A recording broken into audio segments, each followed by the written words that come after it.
Guy Stéphane. Bonsoir à tous et bienvenue sur Spectrum Télévision. C'est un grand soir de foot avec évidemment l'UEFA Champions League. C'est aussi un grand soir de débats sportifs avec la nuit du sport qui démarre à l'instant, comme chaque mercredi soir sur vos antennes. Au menu de cette édition du 2 octobre, on parlera cyclisme. Après l'Algérien Yacine Hamza hier, le maillot jaune est désormais belge. C'est évidemment le Grand Prix cycliste international Chantal Biya qui a démarré 24e édition. Deuxième étape ce mercredi entre Yaoundé et Boulova et Kolandom. Voilà, ça a connu la victoire donc du Belge Rutters, mais c'est son coéquipier Van Dijk Wesley qui s'empare du maillot jaune. On fera le point de cette seconde étape dans un instant avec Jean-Baptiste Biaye, directeur de communication de la Fédération camerounaise de cyclisme depuis Kolandom, j'imagine. Ce sera en pause actu. Et puis dans la seconde partie de cette émission consacrée au débat, deux thématiques ce soir. Tout d'abord, MICEP Fecafoot, est-ce le temps de la paix des braves après la cacophonie observée ces derniers mois en ce qui concerne l'encadrement technique de l'équipe nationale de football A du Cameroun qui était dotée de 2 staffs techniques. La Fédération camerounaise de football et le ministère des Sports sont finalement parvenus à un staff consensuel de 18 membres. Pléthorique ou pas, ce staff continue de susciter la controverse et l'on se demande si cela va marquer justement la fin de la crise entre les deux institutions. Et la seconde thématique du débat de tout à l'heure porte sur la suspension de Samuel Eto'o pour 6 mois par la FIFA pour comportement offensant en violation d'un principe du fair play et à l'incorrection de joueurs et officiels.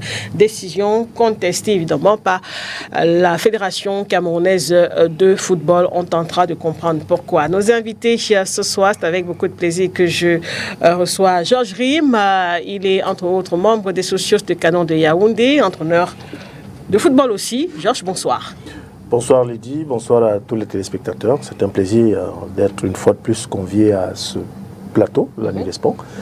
Et j'espère qu'avec le concours de tous ceux qui, comme moi, partagent ce plateau, nous ferons du mieux que possible pour édifier la lanterne de nombreux téléspectateurs à l'écoute. Voilà, un socios peut en cacher un autre. Serge Zambo est avec nous ce soir. Serge, bonsoir. Bonsoir à tous les téléspectateurs. Je suis ravi d'être là et je voudrais féliciter Rim pour l'obtention de son diplôme d'entraîneur. Et je crois qu'il fera long feu dans la profession. Nous espérons certainement peut-être le voir, pourquoi pas. Un de ces joueurs, voilà, c'est ça que je voulais dire. Il faut d'abord faire ses preuves au niveau de la maison pour peut-être prétendre aller plus haut. Donc il a notre soutien et c'est avec une joie immense que je l'ai lu. Bon, nous partageons nos choses, c'est entre nous. Donc bonsoir à tous les autres panélistes. D'accord. Sur ce plateau, Célestin Djamène, qu'on retrouve avec beaucoup de plaisir, hein, en politique et aussi analyste de sport. Célestin, bienvenue, bonsoir. Bonsoir ma chère Lydie, bonsoir à tous les téléspectateurs de STV. Ça fait bien longtemps, vous avez raison, que je suis passé dans cette émission. Ouais. Ça doit remonter à au moins 7 ans, si ce n'est 8. En tout cas, c'est un plaisir, ben oui. Au moins 7 ans, en tout cas, je sais compter. Et en tout cas, merci de m'avoir invité donc, ce soir pour cette belle émission, en tout cas. Merci d'être là, Célestin. Et puis Lucas Tekme, habite de formation, est avec nous ce soir. Bonsoir Lucas. Bonsoir Lydie, bonsoir à tous les co-panélistes, bonsoir à tous les téléspectateurs qui font l'honneur de nous écouter à ce moment pour pouvoir débattre des sujets que vous avez posés sur la table. Et permettez-moi aussi de souhaiter les condoléances à la famille de M. Ngoumassil, l'un des éducateurs de foot qui est parti et qui sera inhumé, je crois, ce week-end. Si c'est le cas, monsieur Rim, vous connaissez. Voilà. Il faut aussi saluer la mémoire de ce vaillant entraîneur qui a servi le football camerounais et surtout le football jeune. Tout à fait. En passant, Lydie, je ne suis pas le seul entraîneur de place. Lucas également fait partie de la même promotion que moi, qui récemment, il y a quelques semaines encore, passait, autant que moi je disais, ses diplômes pour l'obtention de la licence fédérale, la licence D fédérale pour cette année 2024. Merci coach d'être là ce soir. On va avoir une pensée pour Tchadja Femba qui normalement devait être sur ce plateau, mais pour des raisons indépendantes de sa volonté, il ne sera pas des nôtres ce soir. Évidemment, on va le retrouver dans nos prochaines éditions. On démarre par la pause actu et c'est avec le cyclisme, 24e édition du Grand Prix cycliste international Chantal Biya. C'est donc parti depuis hier. Dans un court instant, on espère bien avoir Jean-Baptiste Biaé, le directeur de communication de la Fédération camerounaise de cyclisme, pour faire le point après la deuxième étape. Ce mardi, deuxième étape courue entre Yaoundé et Bolova et Kolandom, et une étape qui a connu la victoire du Belge Wouters et son coéquipier Van Dijk Wesley s'empare désormais du maillot jaune qui avait été abhorré hier à l'issue de la première étape par l'Algérien Yassine Hamza Georges. Peut-être le temps que la réalisation nous fasse signe. Vous avez quand même eu le temps de jeter un coup d'œil sur ce Grand Prix cycliste qui se déroule? Oui, et je pensais qu'après l'embellie observée ou notée du côté de la Côte d'Ivoire, où le Cameroun a marché pratiquement sur cette compétition. Exactement, que de retour ici chez nous, notamment à la faveur de ce tour cycliste, de ce Grand Prix Chantal Biya, que c'est pareil. Voilà, ou alors que nous rivalisions avec les Belges et les autres nations qui prennent part à ce tournoi. Malheureusement, pour le moment, ce n'est pas encore le cas. Nous ne sommes pas encore largués au classement général.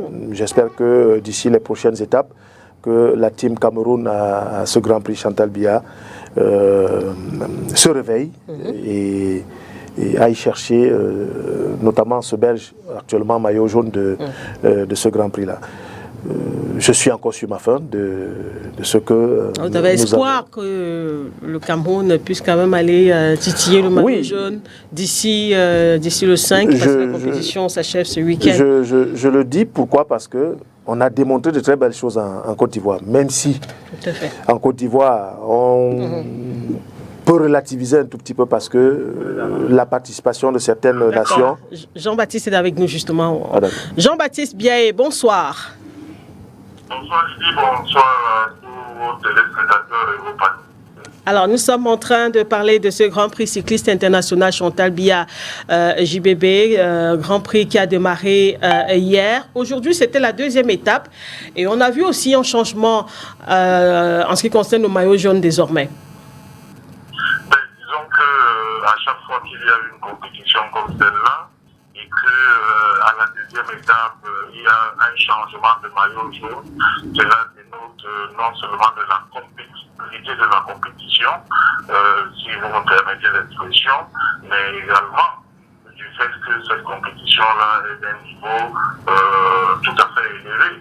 Parce que lorsque, à la première étape, il y a un coureur qui gagne le maillot jaune et pas n'importe lequel, il s'agit quand même de Yassine Hamza, qui est un coureur très futé en Algérie. Je rappelle à toute certitude que l'Algérie est l'une des meilleures formations africaines en matière de cyclisme et que Yassine Hamza, qui remporte le maillot jaune aujourd'hui, est le dernier vainqueur, grand vainqueur, pourrait-on dire, et maillot jaune de la dernière édition du Grand Prix cycliste international Chantal Biya en 2023, et que récemment, ce garçon sort des Jeux Olympiques de Paris. Et donc, c'est un garçon tout à fait futé, véloce, et qui maîtrise très bien le bidon.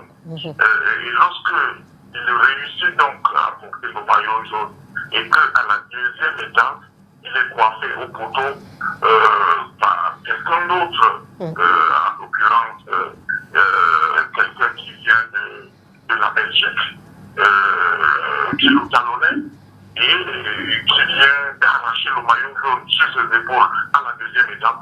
Cela démontre que la compétition est d'un niveau tout à fait élevé et c'est de bon augure pour le Grand Prix cycliste international internationale Chantal Biya, qui gagne en notoriété au Cameroun d'abord et puis dans le monde du pays. Un mot, un commentaire, JBB, par rapport quand même au comportement des coureurs camerounais dans ce Grand Prix cycliste. Eh bien, comme je viens de le dire, la compétition étant élevée, il faut comprendre que pour que les Camerounais soient au même niveau d'une compétition d'un très grand niveau, il faut également compter avec quoi, oui, l'expérience, mais d'abord la performance des coureurs camerounais qui viennent de survoler, pour ainsi dire, le dernier tour de Côte d'Ivoire et le Grand Prix de Boaké, mais qui, au Grand Prix cycliste international, sont, j'allais dire, à la traîne, pour ainsi dire. Parce que lorsque nous regardons les classements ce soir, à l'issue de la deuxième étape, nous nous rendons compte que même si les performances des Camerounais ont été améliorées, nous doutons tout petit peu que le Cameroun puisse remporter une étape, encore moins le maillot jaune à cette compétition. Parce que le premier Camerounais à l'étape d'aujourd'hui est Clovis Kamzon Abesodo, SNH de l'Oclo, qui est le capitaine emblématique de SNH de l'Oclo, et il est classé deuxième, n'est-ce pas, à l'étape d'aujourd'hui, avec une dizaine de minutes de retard sur le vainqueur métal. C'est exagéré. Pour rattraper ces minutes-là, dans les 3 étapes qui nous restent, il faut un miracle. Et comme le miracle est perdu, peut-être qu'il faut espérer, mais je dis qu'il faut un miracle. Ce n'est pas facile de rattraper 10 minutes de retard dans une compétition cycliste comme celle-là. Et lorsque vous regardez maintenant au classement général, le maillot jaune, le premier Camerounais au classement général, c'était là en plus. Il est bien au classement général, mais lui aussi, il a plus d'une dizaine de minutes de retard sur le maillot jaune. Alors, ces deux images-là, en termes d'étape et en termes de maillot jaune, il faut commencer à désespérer. Je crois qu'il faut commencer à désespérer, sauf miracle, le Cameroun n'est plus en même de remporter soit l'étape, soit le maillot jaune à l'heure qu'il est. Sauf miracle. En tout cas, c'est Georges Rim qui avait beaucoup d'espoir de voir quand même le Cameroun titiller oui, le maillot jaune. Je fondais mes espoirs, non pas nécessairement dans le sens d'aller chercher ce maillot jaune-là, mais au moins de faire, de se réveiller. De se réveiller dans la compétition, un sursaut d'orgueil, notamment des étapes à remporter, parce qu'il est clair qu'avec autant d'écart entre le maillot jaune belge aujourd'hui et le premier Camerounais qui est Astus Tella, 10 minutes, il a même dit, Jean-Baptiste, plus de 10 minutes. Et, pour ceux qui connaissent bien le cyclisme, c'est énormissime, c'est difficile à rattraper parce que les Belges, forcément, vont faire corps autour de leur leader pour lui permettre de conserver ou de maintenir, pourquoi même pas, d'accroître cette avance-là. Mais je fondais des espoirs dans le sens où, au moins qu'on se réveille et que nous démontrions que la performance réalisée du côté d'Abidjan il y a encore quelques semaines seulement n'était pas jupée. Mais je mettais quand même un bémol en disant que en même temps, à Abidjan, il n'y avait pas la crème. Bon, quand je dis la crème, je ne vais pas parler ici de ceux qui prennent part au Tour de France, au Giro ou au Tour d'Espagne. Non, mais au moins la crème des équipes qui régulièrement s'affilient pour les compétitions qui se tiennent en Afrique. En Côte d'Ivoire, on ne les avait pas. Et au Cameroun, c'est normal qu'on les ait parce que le Grand Prix cycliste Chantal Biya est inscrit dans le calendrier de l'UCI, l'Union cycliste internationale. Tout le contraire du Tour de Côte d'Ivoire. Donc, c'est normal qu'au Cameroun, qu'on ait certaines équipes d'un certain niveau et que nous soyons à la peine. Alors, Jean-Baptiste Biaye, qui est toujours avec nous, je sais que vous êtes en réunion, on ne va pas vous prendre beaucoup de temps, JBB. C'est la 24e édition quand même de ce Grand Prix cycliste international Chantal Biya. On peut relever pas mal pas mal de facteurs, pas mal d'évolutions aussi dans cette compétition. Quelle est peut-être la lecture globale que vous faites de cette compétition, Jean-Baptiste? J'ai souvent coutume de dire qu'en tant qu'organisateur à la Fédération camerounaise de cyclisme, on ne peut pas être sur la fenêtre d'une maison et se voir passer dans la rue, comme disait le temps.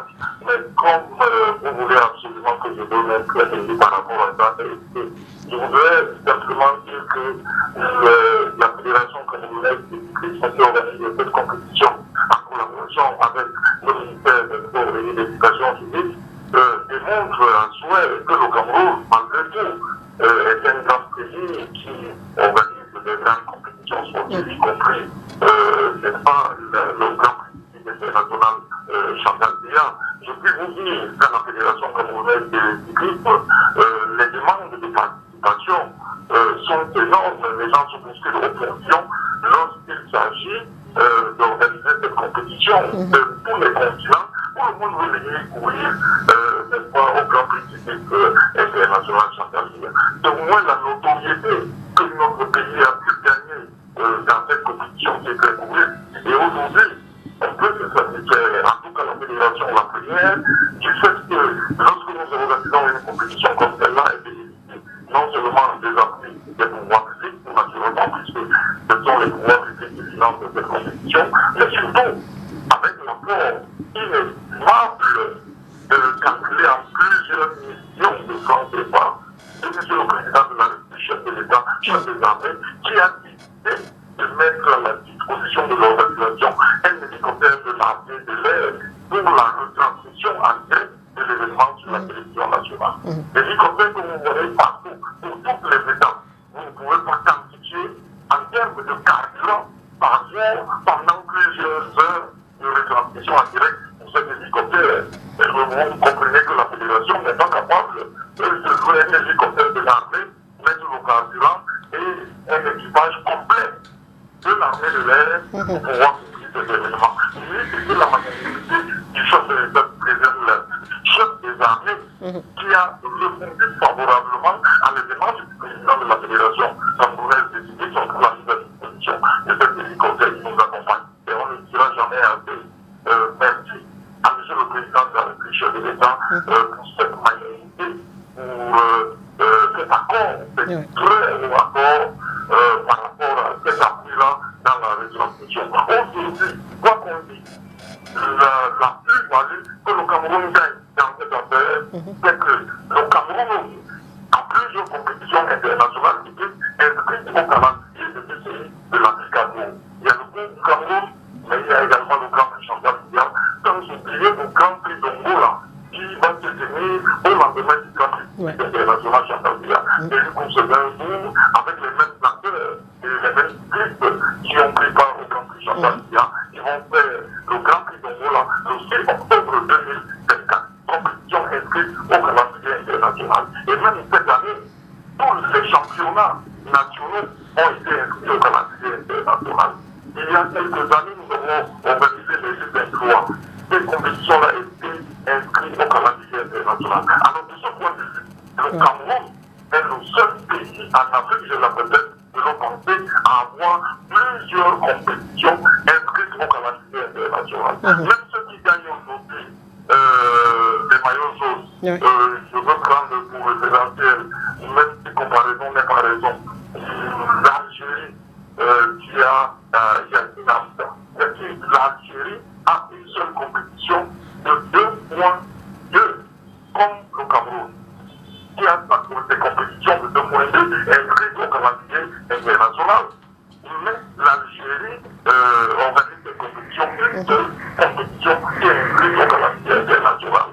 Aujourd'hui, l'Algérie est l'une des formations les meilleures en Afrique, avec l'Israël, avec le Maroc, ce sont les meilleures formations aujourd'hui en Afrique. Donc, ce n'est pas une surprise que l'Algérie a pu se remporter. Je voudrais simplement dire que les nôtres doivent continuer à multiplier le corps, les compétitions pour se mettre au niveau et au standard des compétitions de haut niveau pour pouvoir affronter les défis peut-être les autres. Nous ne jeterons jamais nos bébés avec le ce sont nos compatriotes, ils nous ont fait rêver par le passé. Ils continuent à nous faire rêver. J'ai souvent coutume de dire, par exemple, pour Clovis Kamzon Abesolo, que moi j'ai personnellement baptisé Sa Majesté Clovis Kamzon Abesolo. C'était un roi de la pédale. Il a démonté dans un pays étranger, comme la Côte d'Ivoire, où les Camerounais viennent de faire une razzia qui survolait le cours de Côte d'Ivoire et le Grand Prix de Boaké. On ne peut pas jeter le bébé avec le bain. Tout à fait. On continue à encadrer ces enfants-là pour qu'on cherche les performances. Et si la vieille garde s'en va aujourd'hui, il faut trouver une nouvelle garde. Et aujourd'hui, il y a une nouvelle garde. Vous avez le jeune Guinéen, Steve, que la fédération vient d'envoyer en Afrique du Sud pour un entraînement dans un camp de l'UCI pendant un mois. Il est devenu une partie de la jeune génération, les jeunes montants, n'est-ce pas, de la sélection FNH de club qui peuvent faire parler la boucle un de ces 4 matins. Donc il faut continuer à chercher des nouvelles perles de manière à ce que le tourisme camerounais puisse grandir, puisse avoir d'autres lauriers sur le plan national et peut-être sur le plan international. JBB, dernière question. Pas du tout. Pour le grand public international que nous vivons en ce moment, il est d'un niveau élevé et c'est de bon augure cela puisse encore échapper. Même le Cameroun n'a plus gagné le maillot de depuis la victoire de Kamzon Abesolo en 2017. Jean-Baptiste, vous êtes toujours avec nous? Oui. D'accord. Dernière question, JBB. Demain, c'est la 3e étape. Peut-être quelques infos pratiques avant de se séparer? Disons que pour la 3e étape, ça montre l'étape de décider en attendant ce qu'il est convenu d'appeler l'étape reine de la compétition, la 4e étape, qui ira cette fois-là de Sambelima pour Meyometala avec une cote énorme du côté de Meyometala. Les techniciens l'appellent cette étape-là, c'est une étape reine favorable pour les grimpeurs. Mais déjà, la 3e étape demain, qui va partir de Débolova en passant par Mendong pour Sambelima, c'est une étape où il y a les plats et les faux plats, favorables pour les rouleurs. Mais je vous dis, ça va être également une étape phénoménale. Il va de soi que le maillot jaune restera forcément au regard des résultats aujourd'hui.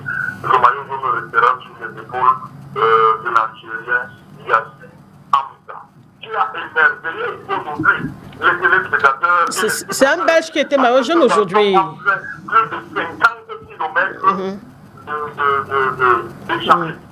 Alors, jamais vu dans une course des mémoires de reporters, en tout cas pour les courses qui sont organisées dans notre pays, que le maillot jaune puisse être en tête d'une échappée de plus de 50 km en battant, n'est-ce pas, les poursuivants immédiats de plus de 10 minutes de retard. Donc, cela nous enseigne également que le cyclisme a des raisons que parfois la raison ignore, mais c'est la compétition. Merci. Je crois qu'il faut continuer à célébrer les meilleurs. Tout à fait. Aujourd'hui, bravo à cette équipe-là, parce qu'on jette les nôtres en pâture.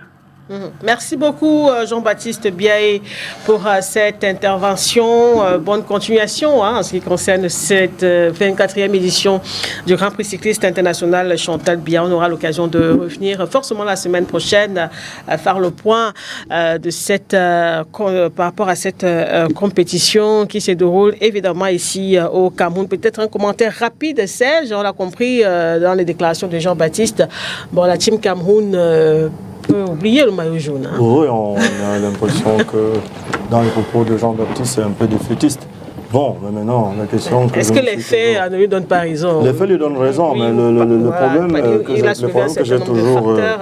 effectivement, que j'ai souvent soulevé, c'est que c'est vrai, aujourd'hui, peut-être au niveau de la logistique, les trajets et autres, ça s'améliore au fur et à mesure. Il faut aussi également voir ça du côté du Tour du Cameroun. Parce que À l'époque, c'était un peu pas très bien fait. Maintenant, c'est quand même assez élevé. Ça, il a relevé la tête tout à l'heure. Mais entre-temps, il faudrait avoir... est-ce que le matériel est toujours adéquat? Ça, c'est la question que je me pose toujours. Parce qu'aujourd'hui, pour ceux qui connaissent bien un peu le cyclisme, on va te dire qu'il y a le vélo, une pédale qui peut te faire 100 mètres. Et sinon, on n'utilise pas les pédales, un coup de pédale qui nous fait peut-être 50 mètres. Ça aussi, ça joue. Bon, il y a aussi quelque chose que je voudrais relever, parce que quand on me dit que le premier aujourd'hui, le meilleur jeune aujourd'hui, a fait une échappée de 50 km, j'espère aussi qu'on se met quand même au-dessus de la mêlée par rapport au contrôle comment on appelle ça, anti-dopage. Parce qu'il ne faudrait pas seulement regarder ce pan, où la logistique est bonne, où tout se passe bien, il faudrait aussi regarder de ce côté-là. Bon, il y a aussi quelque chose que j'aimerais relever, c'est que est-ce que, par hasard, le trop plein de détours que les Camerounais ont connus, entre-temps, ne les a pas fatigués? Parce que c'est vrai qu'on peut être relégué où nous sommes aujourd'hui, mais on sort de la Côte d'Ivoire. Est-ce que la préparation n'a pas été au point pour pouvoir nous permettre d'affronter au mieux ce tour Chantal Biya? Parce que là, il t'a dit que les enfants, ils viennent de faire, je crois que c'était il y a quelque temps, ils étaient en Côte d'Ivoire. Oui. Et après le tour de Côte d'Ivoire, ils ont fait Boaké. C'est vrai qu'il m'a relevé que ce n'était pas la crème de la crème. Peut-être qu'entre-temps, les autres participants se préparaient mieux. Est-ce que ce n'est pas aussi un trop plein de préparation? Donc il faudrait aussi voir le timing par rapport à la récupération et à la préparation. Peut-être ça peut nous permettre de faire un peu mieux. Parce que quand on me dit aujourd'hui que Kamzon se retrouve quand même à 10 minutes, les précédents tours, quand vous allez essayer de regarder, on ne va pas se retrouver à 10 minutes. C'est généralement 3-2. C'est-à-dire on se rapproche quand même du maillot jaune. Mais 10, cette fois-ci, l'écart est quand même assez grand. Il faudrait en chercher un peu quelles sont les raisons. Il ne faut pas seulement dire que l'Algérien est trop fort, mais quelles sont les raisons? Et quand on a trouvé les raisons, on peut, à partir du moment où on voit la plaie, on peut facilement la soigner. Peut-être même lecture, Célestin? Oui, c'est vrai que Jean-Baptiste est un expert patenté en matière de cyclisme, c'est vrai. Mais je partage un peu l'opinion de Serge Jambaud, parce qu'en vérité, il ne faut pas être aussi pessimiste, parce que c'est le sport. Et puis on parle de miracle, oui, je veux bien, puisque, bon, c'est vrai que 10 minutes, c'est pratiquement irrattrapable. Mais je pense quand même qu'il y a un élément psychologique en sport. On est chez soi, on joue chez soi, si j'ose dire. Et donc, effectivement, s'il y a une part de miracle qu'il faut espérer, mais espérons-y, d'autant plus que les Lions ont quand même fait belle impression en Côte d'Ivoire. Mais il y avait des raisons de penser que chez nous, ils pourraient peut-être encore faire mieux. Bon, il se trouve qu'aujourd'hui, avec les équipes belges et comment dirais-je, algériennes, effectivement, l'écart creusé est trop important. Mais je rappelle quand même que la première étape, on a quand même vu les Camerounais avoir quand même un meilleur classement, 4e, 5e. Il a parlé de Artus Tella et de Steve Tegem. Donc je pense que nous devons quand même être fiers, même si sur le plan des équipements, peut-être qu'il faudrait aussi de ce côté-là voir ce qu'il faudrait améliorer pour que les équipes soient encore plus performantes. Mais je pense que l'épopée ivoirienne nous font penser qu'il n'y a pas de raison d'être défaitiste ni pessimiste, quoi. Il faut simplement tirer des leçons de cette étape au Cameroun. Et puis, bon, voilà. Et puis, je me réjouis aussi d'un dernier élément, c'est que la demande va croissante pour le Tour camerounais, au Tour Chantal Biya. Donc ça veut dire que notre pays devient sur le plan cycliste un peu attractif, mais il faudrait quand même améliorer nos routes parce que ça peut aussi booster, n'est-ce pas, l'appel. Le sport, c'est une vitrine. Il y a longtemps, on disait que le cyclisme était un sport mineur, ce qui peut être compréhensible parce que le football domine tout, c'est vrai. Mais on a la chance d'avoir un chef d'État qui est quand même un adepte du cyclisme. Peut-être raison pour laquelle il a mis des drones, je ne sais pas, des hélicoptères pour pouvoir retransmettre en direct. Bon, en tout cas, espérons que l'année d'après sera une année meilleure. Pour le Cameroun. Voilà, évidemment, la compétition se poursuit jusqu'au 5 octobre prochain. Avec vous, Lucas Tekmé, on va rapidement parler de la finale de la Coupe du Cameroun de football disputée dimanche dernier du côté de Yaoundé. Une finale qui opposait Aigle Royal de la Ménois à la Colombe sportive du Dja et Lobo. Puis au finish, victoire de la Colombe, 1-0 face à l'Oiseau de la Ménois. Le sacre historique de Colombe du Dja et Lobo, logique ou pas? Oui, logique de par le parcours de la Colombe, parce que depuis le 32e de finale, la Colombe n'a que rencontré les cadres de notre championnat. Ils ont éliminé pratiquement à toutes les étapes les équipes de première division. Alors qu'en face, on avait une équipe de l'Aigle Royal de la Ménois qui n'a que rencontré les équipes de deuxième division. Et même dans le jeu, le contenu du jeu aussi, la Colombe a été supérieure. C'est la Colombe qui a été constructrice. C'est la Colombe qui a dominé le match. Et c'est la Colombe qui, avec toutes les occasions manifestes pour pouvoir tuer le match. Maintenant, l'Aigle était une équipe qui était aussi timorée. Ça me permet aussi de féliciter la région du Sud qui a remporté presque tous les tournois majeurs de la Fédération camerounaise de football. Parce que dans cette région, on a le champion, le vainqueur du tournoi des Interpools, Crimi de l'Océan. On a le champion de la Guinness Super League, FC Boulevard. On a le vainqueur de la Coupe du Cameroun. Donc ça fait que on dit toujours un vaut mieux que zéro. Ça faisait longtemps. Ça faisait longtemps. La région du Sud n'avait pas aussi autant brillé qu'elle a fait. On dit même jamais brillé, mais cette année 2024, c'était l'année de la région du Sud avec ces différents sacres que je viens de mentionner. Georges, cette finale de la Coupe du Cameroun de football, pour vous, qu'est-ce qui aura manqué à une équipe comme Aigle de Tchang? Beaucoup de choses, mais je vais beaucoup plus m'appesantir sur l'aspect technique. On a vu une équipe d'Aigle de Tchang qui n'a pas su répondre à l'adversité, notamment en termes d'intensité que lui a imposé la colonne sportive du Dialogo. La colonne sportive du Dialogo a apprécié apprécié assez haut cette équipe de l'Aigle Royal de la MENA pour l'empêcher de sortir proprement le ballon, parce que dans son camp on procède par ce qu'on appelle la conservation, et quand on traverse la médiane, il y a ce qu'on appelle la progression pour se retrouver dans le camp adverse et chercher à déséquilibrer le bloc défensif adverse pour trouver la faille. À aucun moment, et notamment en première mi-temps, l'Aigle Royal de la Ménois n'a été en mesure de le faire, que ce soit en termes de conservation dans son propre camp, pour ne même pas parler de la progression et donc de la recherche de ce déséquilibre dans le camp adverse, parce que pratiquement acculé dans ces derniers retranchements par ce pressing dont je parlais des joueurs de la Colombe. D'ailleurs, c'est fort mérité que la Colombe ouvre le score, je crois, on est à la 12e minute de jeu.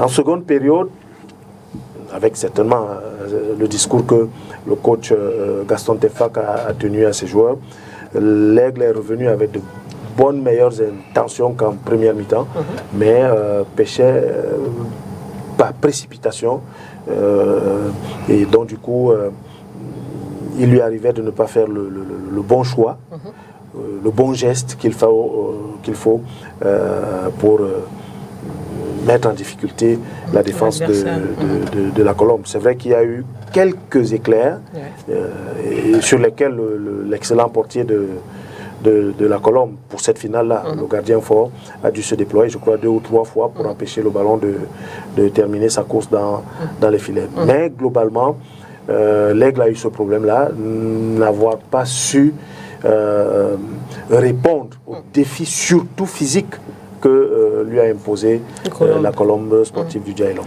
Il faut aussi dire qu'à l'Aigle, il y a eu certains départs. Le jeune Bembon, qui était l'un des meilleurs joueurs de cette équipe de l'Aigle Royal de la Ménois, et le Tchadien Ami Niver aussi, peut-être c'était des joueurs clés qui ont lutté tout au long de la saison pour le maintien de l'Aigle. C'est vrai que ça ne s'est pas acté, mais le départ aussi, on peut dire que le départ de ces 2 joueurs phares a noyé la Colombe, l'Aigle Royal de la Ménois au cours de cette finale, parce que ce sont des gars qui, à un moment donné, pouvaient porter le danger vers l'avant, parce que les 2 jours, ils sont des couloirs. Maintenant, je peux dire que la stratégie de jeu aussi qui avait été peut-être travaillée à l'entraînement par Gaston Tefak n'a pas porté fruit, parce qu'il n'avait pas les hommes pour pouvoir animer peut-être son schéma préférentiel.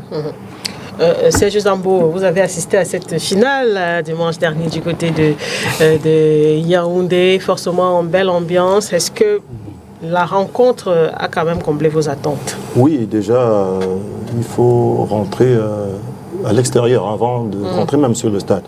J'ai eu quand même à mon âge à regarder beaucoup de finales au cours du Cameroun, du visu, et peut-être à la télé, mais cette fois-ci, il faut dire que le stade, il était d'abord très plein. Franchement, il était plein. L'ambiance elle était très bonne. On n'avait pas trop de sécurité, comme vous connaissez, lorsque le premier sportif est là, donc c'était un peu allégé. Ça également, l'ambiance elle était très très bonne. Et maintenant, nous avons assisté, j'ai aussi vu quand même quelque chose de l'inédit. La Colombe a quand même, ça je parle des choses avant le match. Hein. Oui. Le Colombe, lorsqu'on présente les équipes, ils sont arrivés en veste et pantalon. Donc ça sortait un peu du carcan habituel qu'on a souvent vu les sportifs avec. Donc c'était assez beau. Maintenant, en parlant du match que j'ai vécu, j'étais sous un bon angle. Les techniciens l'ont bel et bien relevé, là tout à l'heure, c'est qu'il n'y a pas eu pour la Colombe ce que je peux appeler le temps d'observation. Immédiatement, quand le match a commencé, ils se sont directement rendus dans la bataille. C'est fort logiquement que le but vient à la 12e minute. Et après, ils ont même continué, Et il n'y a à aucun moment, franchement, on a senti en dehors des escapades dont Rim a parlé tout à l'heure, des frappes de loin, que Aigle faisait. Mais à aucun moment, on a senti que l'Aigle pouvait, franchement, renverser la vapeur. Même les remplacements que Colombe fait. C'est vrai que ça m'a laissé un peu dubitatif. Je ne sais pas ce que Rim va me dire là-dessus. Parce que moi, j'estime, peut-être que je finis d'abord avant d'ouvrir cette boîte de Pandore, les remplacements que Colombe fait vont encore plus maîtriser l'équipe de Aigle Royal. Donc, l'Aigle était un peu vraiment étouffé, et même dans la gestion. Et vous vous rendez compte que lorsque le match finit, c'est la Colombe qui a même encore un corner. Alors qu'en principe, dans ce genre de situation, l'équipe qui mène est généralement fragile. Et celle qui est menée veut aller porter le danger. Or, c'était un tout petit peu le contraire. Bon, ça m'a laissé sur ma faim parce que moi, j'estime. Nous avions des billets d'invitation. Oui. Et là, sur le billet, j'ai vu fin de... C'était écrit quoi là? Fin de quoi? De saison. Fin de la saison sportive. Fin de quelque chose de la saison sportive. Voilà. Mais je vois des joueurs qui ont joué la saison d'avant dans une équipe et qui se retrouvent en train de jouer la fin de la saison sportive dans une autre équipe. Moi, je ne comprends pas ce que ça veut dire. Est-ce qu'il y a eu un mercato avant là? Parce que j'ai vu, moi je parle de Yango Priso, qui est un joueur de Canon, qui a commencé la saison avec Canon. Et au forum, j'avais posé la question à Rim, était-il qualifié? Ça aussi, moi je ne comprends pas comment on dit fin de saison sportive, mais des joueurs qui ont joué ailleurs et qui devraient recommencer l'autre saison ailleurs vont se retrouver en train de jouer cette finale. Pour moi, c'est un peu de l'inédit. Je ne sais pas comment est-ce que ça se passe au niveau de la fédération Cameroun de football ou alors, si c'est pas, ou alors les statuts de la Coupe du Cameroun, si c'est permis. Mais à mon humble avis, quand je regarde les championnats étrangers, je ne vois pas ça. Bon, donc quand on m'a expliqué que c'est le calendrier qu'on donne, ça dépend de la présidence de la République, mais même jusque-là, je dis, même si c'est le cas, vous devez utiliser les joueurs uniquement qui étaient sur votre liste pendant la saison concernée. Ça ne doit pas, en principe, traverser. Ça, c'est mon avis. Bon, maintenant, j'ai vu des choses comme celle-là. Je ne sais pas comment ça se passe, mais toutefois, bon, moi, je fais bien de le relever tout de même. Parce que je me serais encore permis, moi, je vois souvent ça en France, parce que notre championnat, il est parfois un peu calqué sur la France. Peut-être qu'on va me dire que le Cameroun, c'est le Cameroun. Je vois souvent peut-être lors de la Super Coupe. Oui. À la Super Coupe, donc maintenant, qui est le début. Généralement, par exemple, quand on voit le Community Shield en Angleterre, c'est le début de la saison. Là, tu peux utiliser les joueurs que tu viens de recruter. Mais quand la finale, la coupe se joue, que ce soit la FA Cup ou la Coupe normale, la petite coupe, vous jouez la petite coupe avec les joueurs de votre effectif de début de saison. Ou encore, s'il y a eu un mercato en décembre, c'est eux qui peuvent encore se prévaloir de pouvoir jouer. Mais là, chez nous, le mercato, je ne sais pas quand il s'est ouvert, mais j'ai retrouvé Yango Priso, société de Canon, dans la colonne de Sambelima, dans le cadre de l'ancienne saison. Et là, ça me laisse dubitatif, en tant que modeste analyste sportif que je suis. Georges? Oui, bon, si je peux me permettre d'essayer d'expliquer. Le temps que prend la finale de la Coupe du Cameroun pour se jouer et pour cette saison, ça a quand même pris plus de 3 mois. C'est depuis juin, je crois. Voilà. Depuis juin qu'on a joué. Les demi-finales se sont jouées en juin. La finale se joue en septembre. Juin, juillet, août, septembre, ça fait pratiquement 4 mois. Entre-temps, les clubs, et effectivement pour lui répondre en matière de mercato, il y a une fenêtre qui s'est ouverte. Les clubs les mouvements de joueurs, de dirigeants, d'encadreurs se sont opérés. Et les deux équipes qualifiées pour cette finale, bien évidemment, n'ont pas échappé à ces mouvements-là, que ce soit au niveau de la Colombe ou au niveau de l'Aigle Royal. Maintenant, il y a eu beaucoup de départs et bien évidemment beaucoup d'arrivées. Donc, du coup, je peux le comprendre. Je peux le comprendre. La préoccupation de Serge, c'est beaucoup plus la logique. Oui, c'est pour ça que j'enchaînais en disant je peux le comprendre quand il souhaite que les joueurs qui ont pris part, du moins qui étaient enregistrés pour le compte de la saison 2023-2024, soient ceux-là qui, bien évidemment, disputent la finale de cette coupe-là. Mais sauf que vous pouvez vous retrouver avec des équipes dont pratiquement la moitié de l'effectif est parti. On fait comment? Tout à fait.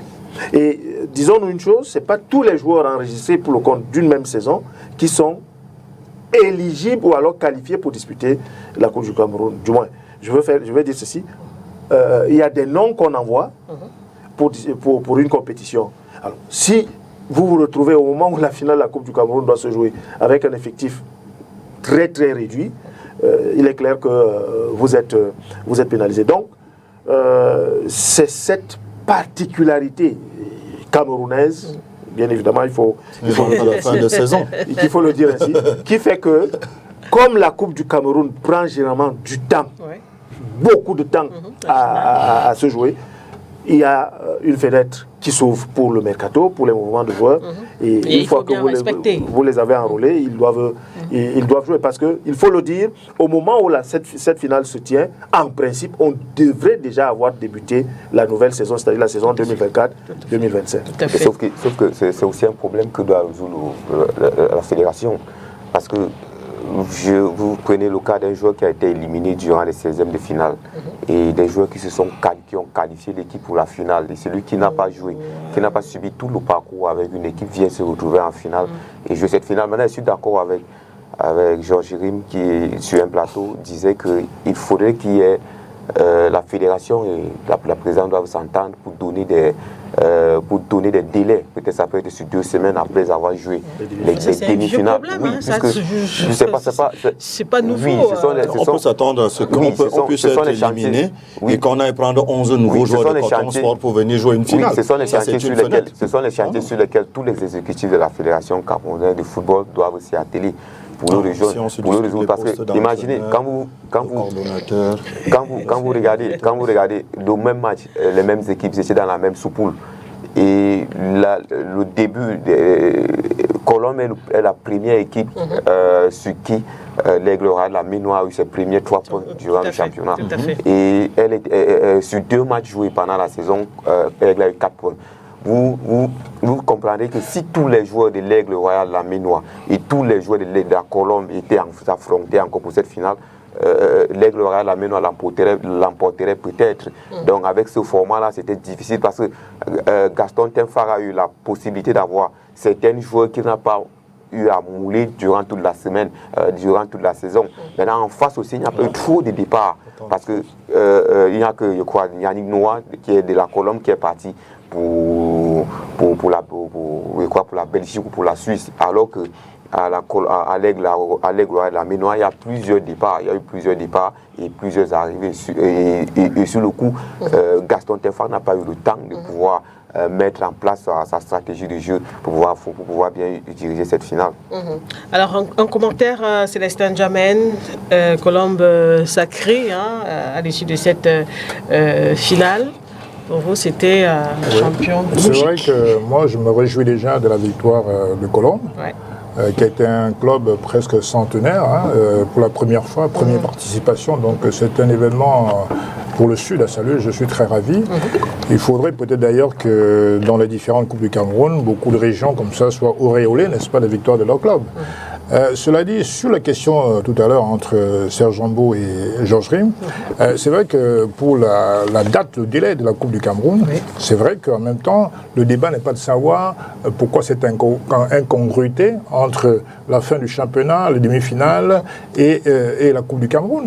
Parce qu'en réalité, la question c'est de savoir pourquoi, alors même que le président de la République, depuis au moins 4-5 ans, n'est plus présent pour superviser, si j'ose dire, la finale, pourquoi est-il nécessaire de passer autant de temps?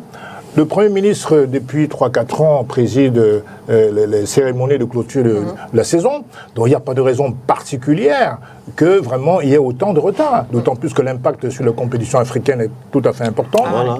Et par ailleurs, effectivement, comme l'a dit Georges Rim, il y a des fenêtres de mercato qui s'ouvrent entre, effectivement, la fin, la demi-finale et la Coupe du Cameroun. Si c'est trop long, effectivement, d'autres joueurs auraient déjà arboré de nouveaux maillots. Donc, ils pourraient plus peut-être être qualifiés pour la finale.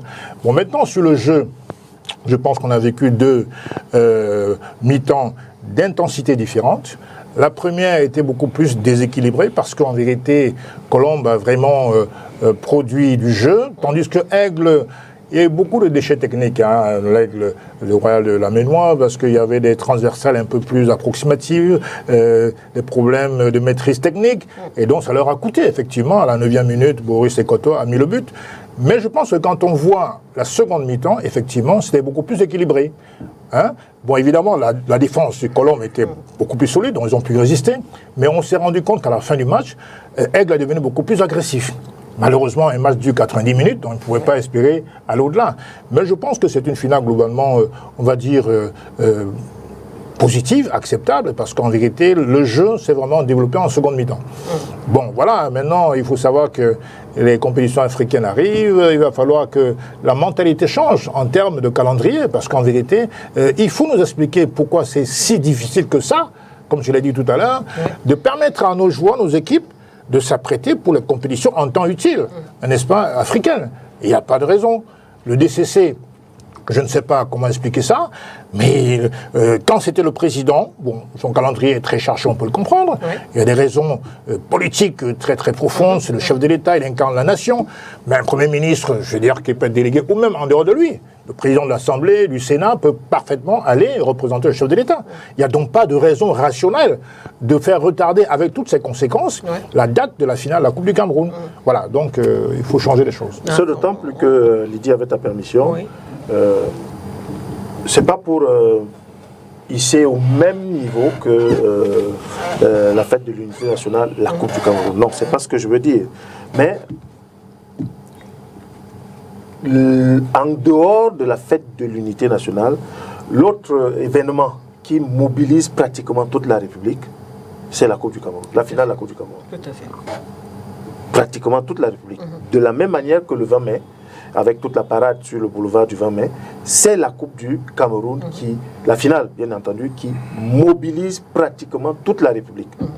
Alors pourquoi, et c'est ce que Lucas essayait d'expliquer tout à l'heure, et je faisais cette proposition, pourquoi ne pas, un peu comme le 20 mai, parce que quoi qu'on fasse, le 20 mai est une date immuable. Et le cabinet civil de la présidente de la République, quel que puisse être l'agenda du chef de l'État, c'est que le 20 mai, s'il est en mesure, pour toutes les raisons que vous pouvez imaginer, de présider personnellement cette cérémonie, il sera là. Donc, dans l'agenda du chef de l'État, on sait que le 20 mai, sauf cas de force majeure, il sera là. Alors, pourquoi ne pas faire pareil avec la finale de la Coupe du Cameroun ? C'est-à-dire quoi ? Arrêter une date précise À défaut d'arrêter une date précise, mais se dire, puisque la FECAFOOT élabore un calendrier de la saison. Donc, on sait à peu près exactement à quel moment les demi-finales de la Coupe du Cameroun peuvent se jouer.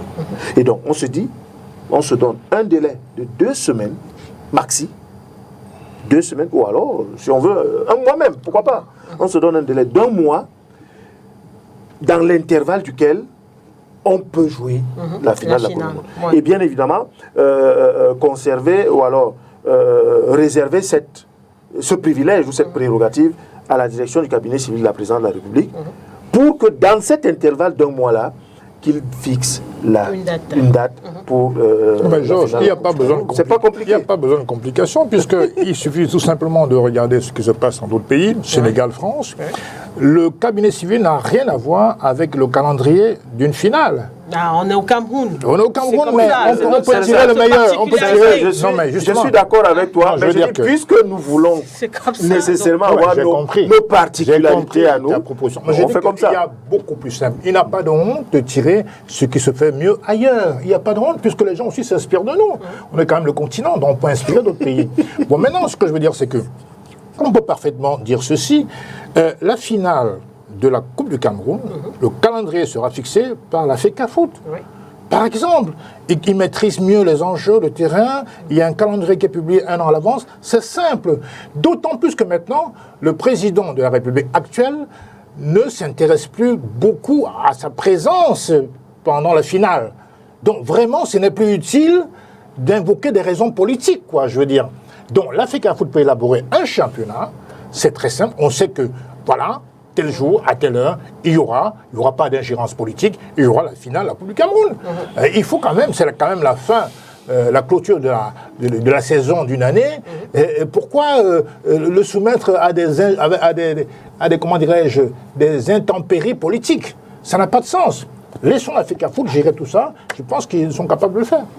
Bon, on verra bien ce qui va se passer. Oui, rapidement Serge. Et puis, je voudrais rendre hommage quand même à beaucoup d'anciens de la Colombe qui sont passés par là. Tout à l'heure à Nord, je discutais avec Célestin, je pense à Ebanga, je pense au docteur Abega, je pense à Ngoumou François, qui était à la télé. Qui est actuellement au Cameroun. Je pense à Njomo Wafo, Alexandre. Ils sont très très nombreux. Je pense même à l'ancien propriétaire de Buka Voyage, M. Ndin François, qui a été longtemps au coach actuel également, donc qui a été l'un des grands bâtisseurs de la Colombe, M. Ndin François, l'ancien propriétaire de Buka Voyage, pendant très longtemps. Je pense également à toute la communauté du Sud pour cette belle victoire. Voilà. Oui, je vais rapidement, parce qu'on va parler de l'UNIFAC et puis on va entrer. Oui, je dois revenir sur le niveau du jeu de ce match. Je dois dire que les entraîneurs et la direction technique nationale doivent aussi travailler beaucoup pour améliorer le niveau de notre jeu. Parce que l'impression que nous avions tous, c'est que c'était un peu très lent. Le football doit beaucoup courir. Et peut-être, on peut l'expliquer parce que les gars ont passé beaucoup de temps dans la préparation de cette finale on a eu ce genre de spectacle, mais vivement que le spectacle soit vraiment bien beau et attrayant les prochaines fois. Alors je reste avec vous Lucas pour aborder le tout dernier sujet de cette pause actu. UNIFAC U20, le Cameroun est éliminé et pourtant notre pays est entré quand même en fanfare dans cette compétition. C'est facilement qualifié pour les demi-finales et est tombé face à la RDC. Oui, on se disait qu'on avait l'équipe qu'il fallait pour pouvoir aller plus loin et se qualifier pour les phases finales de la Coupe d'Afrique des moins de 20 ans. Mais ce n'était pas le cas. Il fallait affronter une autre grande équipe de la partie sous-régionale qui est la RDC. Nous avons mené cette équipe. Ils ont été expulsés. Il y a eu un joueur qui a été expulsé, mais à la fin, on n'a pas su. Maintenant, il faut rentrer et se demander qu'est-ce qui n'a pas marché. Et autre chose, il faut toujours construire la base. Si à la base, nos jeunes ont les compétitions dans les jambes, on pourra faire face à toutes les grandes nations du football qui sont en face de nous. problème de compétition, d'absence de compétition. Le football, je ne se joue pas. C'est vrai, on bricole avec certains joueurs comme les Nathan Douala, tous ces gars que les Yonjo jouent là, la D2, à son âge, il a 18 ans.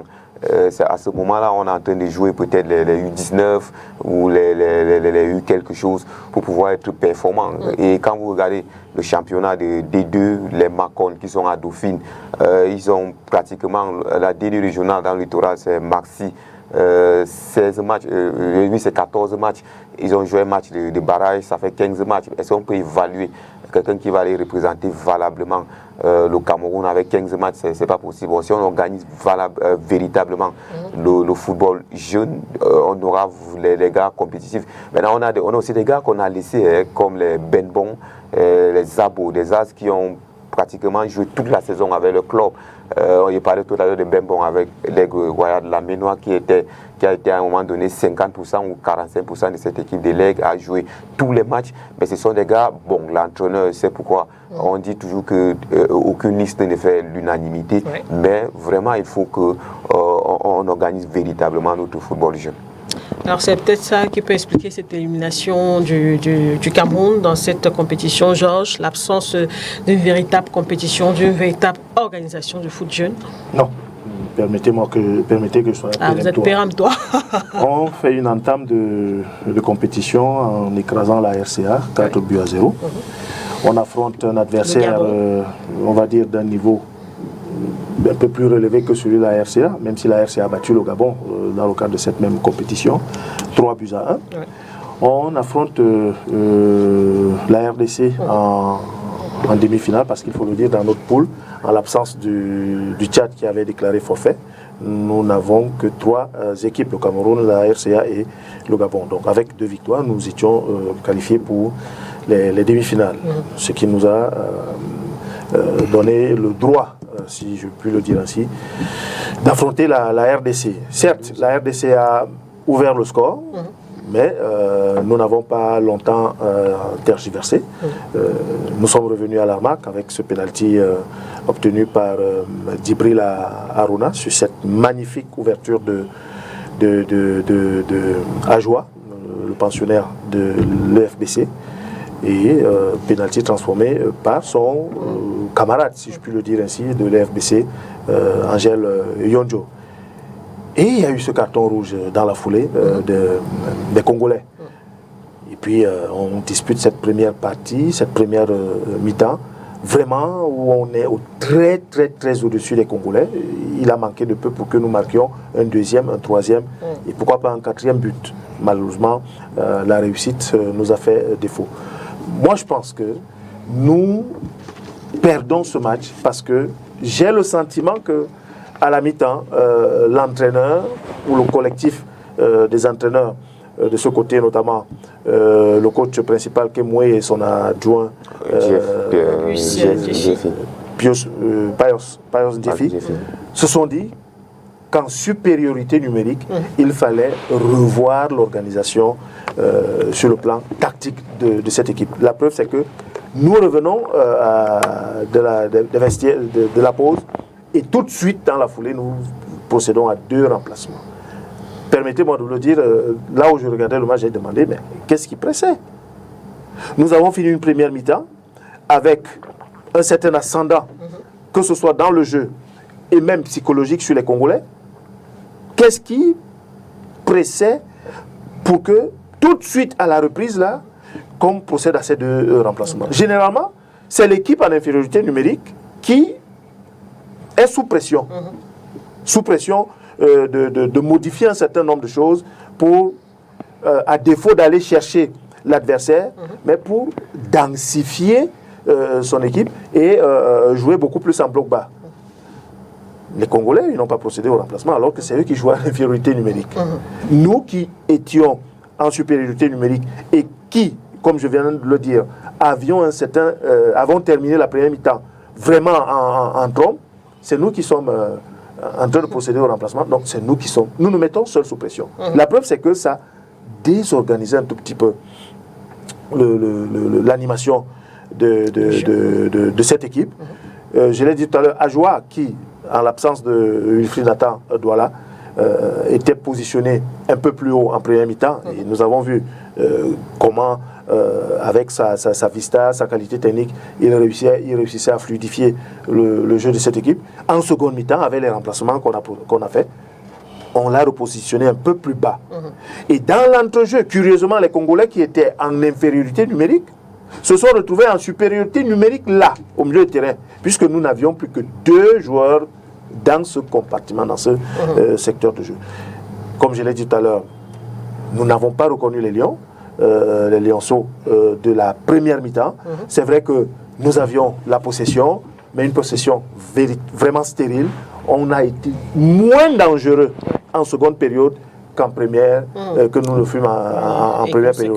Tout le contraire des Congolais qui, quoique regroupés, et bien évidemment, on joue le jeu qui sied quand une équipe est en infériorité numérique, c'est-à-dire on perd le temps, on simule des fautes, on simule des crampes, on simule la fatigue pour tuer le temps et faire tourner le chrono et attendre les tirs au but. Mais j'ai dit, même dans cette configuration-là, c'est eux qui se sont créés les occasions les plus franches.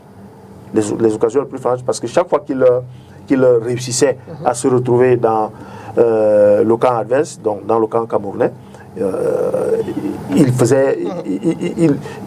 faisait peur. Donc moi je pense que c'est la gestion du match et de l'effectif qui a ma foi plombé le résultat de cette équipe-là. D'accord, merci bien. Il y avait la place pour se qualifier en finale et donc faire d'une pierre deux coups, se qualifier également pour la CAN. Voilà. Malheureusement, l'équipe du Cameroun n'est pas passée. Je pense qu'on est un peu pris par le temps. Hein. On va avancer. On va avancer rapidement. Oui, Célestin. Je rappelle tout à l'heure, Lucas a parlé d'une espèce de revivification du championnat jeune. Je rappelle quand même qu'en 2020, le Cameroun, le U20, ont remporté la Coupe Unifac 2020. Donc sur cet espoir, on pouvait espérer qu'entre-temps, ils pourraient faire encore meilleure figure. Ça peut être le cas. Ils ont remporté la francophonie. Voilà. Donc en vérité, je crois que la vraie question, c'est que la DTN aussi doit jouer son rôle. Elle est quand même là aussi pour détecter les jeunes talents et aussi là pour les former. Il ne s'agit pas simplement d'aller dans les clubs de MTN Elite One pour recruter les joueurs pour les U17, les U20. Il faut vraiment que la DTN existe en dehors du papier. Parce que j'ai le sentiment que ces gens-là sont payés pour ne rien foutre. Quel est leur rôle? Non. La DTN ne détecterait pas s'il n'y a pas la DTN existe. Je veux dire qu'il faut qu'ils fassent le travail. On ne les sent pas. On a l'impression que c'est du décor. Ils sont là uniquement pour le cosmétique. Et ce n'est pas normal. Ils doivent justifier leur salaire, encore une fois. Donc c'est pour dire quoi? C'est pour dire que l'entraîneur, il y a aussi un problème qu'on a relevé tout à l'heure, Georges, un problème de coaching. On ne peut pas imaginer que vous jouez depuis la 37e minute à 11 et les Congolais à 10. Avec plus de 50 minutes, les Congolais ont joué à 10. Et plutôt, les Lions ont plutôt fini la première mi-temps avec une pression assez importante quand même. Et à l'entame de la deuxième période, on fait 2 remplacements. C'est quand même assez incongru. Et en plus, j'ai l'impression que vraiment, il y a eu vraiment un problème véritable de coaching. D'autant plus qu'en première mi-temps, l'entraîneur, il pratique le 4-3-3. Et en seconde, alors que rien de spécial, de négatif ne s'est passé, il change de tactique, il va au 4-2-2. Tout à fait. C'est quand même assez bizarre. Donc, il y a ce péché originel qui a plombé aussi l'efficacité des Lions U20. Il faut quand même le dire. Et donc, moi, je suis toujours dans la dynamique. Oui. Ben oui. Enfin, personne n'est parfait. J'espère que pour les prochaines éditions, l'entraîneur tiendra compte de ses erreurs. D'accord. Ouais, rapidement. Vraiment rapidement. Je pense que les raisons, c'est vrai, ils sont des analystes du terrain. Allez-y, oui, Serge. Les raisons peuvent être lointaines. Lorsque les enfants, périphérique. Oui, périphérique. Les enfants sont en train de préparer une compétition. Vous les amenez à aller jouer, je ne sais pas, contre la Namibie au nord, en voyageant dans des conditions que vous connaissez, et qu'ils reviennent après, qu'ils se mettent à chanter. Vous attendez à quoi? Des chansons, au lieu d'être concentré sur l'objectif qui était l'UNIFAC. Ces 2 semaines-là, tout se passe, c'est pas Rim qui me démentira, tout se passe aussi dans la préparation. Lorsque vous mettez dans la tête, vous savez tout ce qui s'est passé. On les a amenés à Douala, il fallait faire ceci, je ne veux pas revenir là-dessus. Mais attendez, on s'attend à quoi? Au lieu de résoudre le problème qui est un problème, mais et laisser les enfants bien se concentrer. Moi je pense qu'à mon avis, et nous ratons là, ils ont relevé, je n'étais peut-être pas au courant, ou alors je l'étais, nous ratons là 3 choses. On rate l'UNIFAC, nous ratons même la CAN, et nous ratons même encore la possibilité d'aller en Coupe du Monde. Est-ce que vous vous rendez compte de tout ce qu'on rate? Pour si peu. Parce que ça s'est passé pendant près de 2 semaines où les gens, au lieu d'être concentrés, ils faisaient autre chose. Après, ils se sont retrouvés, ils étaient des musiciens. Vous attendiez à quoi? Donc, vous savez qu'il y a 10 ans... Ça, c'est... Merci bien. Il faut qu'on avance. On va respecter... Il y a 10 ans, il y avait le préparateur psychologique qui a disparu. Voilà. C'est important dans ce cas de figure. On ne va pas faire le reproche à des enfants de se motiver. Non, comme c'est la mauvaise motivation. Non, c'est des sources de motivation. Il faut un préparateur psychologique. Toutes les équipes le font. Les Namibiens, par exemple. Les Namibiens. Les Namibiens. Non, ce n'est pas des conséquences. Ça n'a rien à voir avec la performance. Ah bon, lorsqu'on se prépare et il n'y a pas de performance après. Les Namibiens, par exemple. Ils ne sont pas là pour chanter. Les Namibiens. Justement, je prends cet exemple pour que vous compreniez. Ils ne sont pas là pour faire des voyages de route de 500 km à pied. Les Namibiens, par exemple, que nous avons déjà joué 3 fois, contre lesquels nous avons déjà joué 3 fois. 2 fois lors des qualificatifs pour la Coupe d'Afrique des Nations en Côte d'Ivoire, et récemment à Garoua. Les Namibiens, quand vous voyez leur entrée au stade, c'est en chanson. C'est pas un exemple. Non, c'est pas le genre de choses. C'est pas la première fois qu'on dit. Chaque nation se motive comme elle veut. Ça n'a rien à voir avec la personne motivée. Mais nous avons dit, j'ai relevé ceci. Nous avons commencé la compétition. Les Lions en 82 Nous avons commencé la compétition avec 2 victoires éclatantes. Merci Georges. Merci. Ce sont des victoires. Alors, on rentre dans la seconde partie de cette émission. 2 victoires éclatantes. Lucas, je vous en prie. On n'a pas la 7 buts inscrits en 2 matchs. On vous a compris. 7 buts inscrits en 2 matchs. Thématiques. Donc, on ne va pas dire qu'on s'est fait éliminer parce que les enfants ont chanté. 2 thématiques dans la seconde partie de cette émission consacrée au débat. On va tout d'abord s'intéresser c'est pas la chanson dans le bus au dernier rebondissement observé dans ils ont fait autre chose. Dans le bras de fer qui oppose au ministère des Sports à la Fédération camerounaise de football. Et on parlera tout à l'heure de la suspension de Samuel Eto'o-Fils pour 6 mois par la FIFA. Alors, se dirige-t-on vers la fin du conflit qui oppose dans le MINSEP et la Fédération camerounaise de football? Après le tête-à-tête entre le professeur Mwele Kombi et Samuel Eto'o dimanche dernier lors de la finale de la Coupe du Cameroun à Yaoundé, on l'a tous vu. Les 2 hommes ont rendu public hier une liste consensuelle des membres du staff technique des Lions indomptables. Une liste qui présente bien sûr quelques surprises à certains postes, notamment au niveau du poste de coordonnateur des sélections nationales, poste désormais occupé par l'ancien Lion indomptable Timothée Atouba.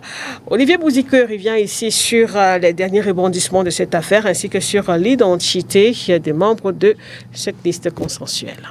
C'est l'un des temps forts de la cérémonie marquant la clôture de la saison sportive dimanche dernier. Samuel Eto'o et Narcisse Mwele Kombi en plein tête-à-tête alors que depuis quelques mois le torchon brûle entre les 2 personnalités.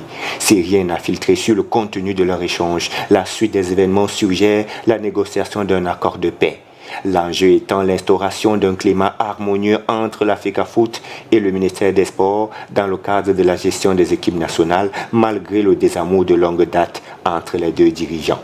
Ainsi, dans l'intérêt du football camerounais, des concertations conjointes ont abouti à l'adoption d'un staff technique, administratif et médical consensuel, issu de la fusion des 2 staffs querellés auparavant, mais avec quelques curieuses modifications opérées.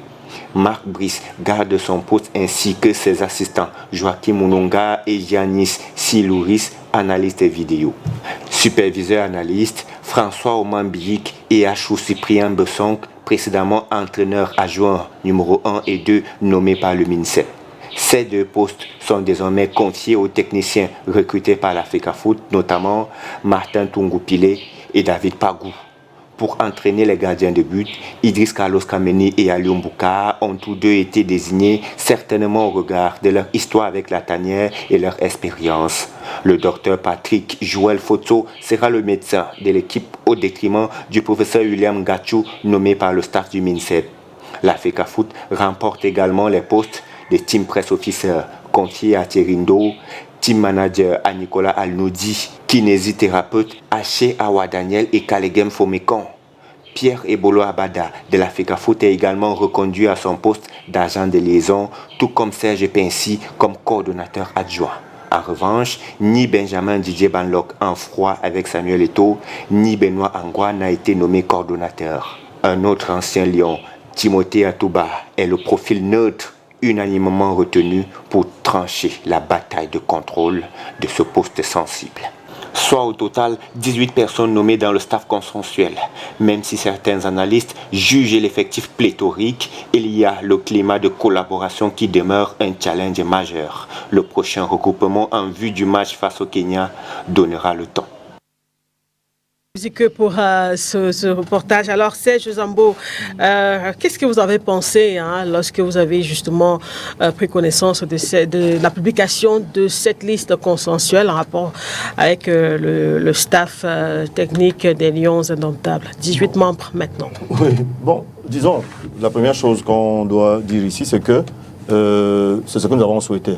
Chaque fois qu'on est passé sur les plateaux, on a souhaité que les gens s'asseyent et qu'ils trouvent un climat d'apaisement. Je crois que nous avons été écoutés ou pas, mais on a quand même été écoutés. La plupart des analystes de sport, ceux qui passaient là, qui parlaient de cette histoire, voulait absolument que le Cameroun essaye quand même de revenir sous de bons auspices.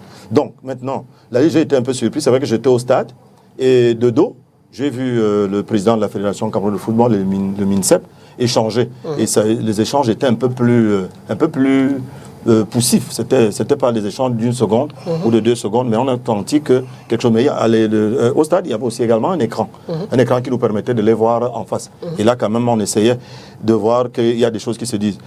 Sous d'autres cieux, en Europe, justement, il y a des techniciens de la parole, qui pouvaient même lire sur les lèvres ce qu'ils pouvaient se dire. Bon, moi je ne suis pas technicien de la parole. Vous voulez savoir ce qu'ils se sont dit? Non, je dis que sous d'autres cieux, peut-être qu'on aurait su, c'est ce qu'ils se sont dit. Mais quand même, je pense qu'avec le communiqué que nous avons reçu, on comprend justement qu'il y a eu des tractations qui se sont passées soit bien avant et les conclusions sont là. Moi je m'attendais quand même également à avoir la convocation d'une réunion où les deux parties seraient assises et pourraient peut-être échanger sur la future la liste que nous avons devant. C'est vrai, elle est pléthorique, mais je pense que c'est d'abord l'une des premières propositions qui avait été faite. Tout à fait. Lorsqu'on avait titré, j'ai même vu un Cameroun qui avait titré que le chef de l'État, c'est la fin du match, parce que le DCC avait reçu les deux parties à la présidence de la République, mais il y a une partie, je ne sais pas laquelle, qui n'avait pas obtempéré. Mais maintenant, aujourd'hui, je crois que tout est bien qui finit bien. C'est la paix. Nous avons... Vous estimez que c'est pléthorique? Oui, c'est pléthorique. C'est pléthorique, mais je pense que si chacun reste dans son rôle, je crois qu'on n'aura pas de soucis. Et c'est normal, Lydie, lorsqu'on parle de négociation, Célestin est mieux placé que moi. Chacun laisse du lest. Quelque part, quand on négocie, chacun va laisser quelque chose. Voilà, chacun va laisser quelque chose. Bon, pour que ça aille au mieux. Est-ce que vous estimez quand même au regard des différents postes et autres que c'est nécessaire? Oui, c'est nécessaire pour la calmie. Si maintenant on se sera encore retrouvé avec un effectif bien pressé, avec les noms d'un camp par rapport à un autre, on se serait retrouvé encore dans des problèmes. Vous voyez un peu? Moi je dis, c'est normal. Je me souviens qu'en 1974, lorsque le Zaïre va en Coupe du Monde, je crois que Mobutu, le maréchal Mobutu, avait même fait en sorte que chaque joueur zaïrois ait un marabout.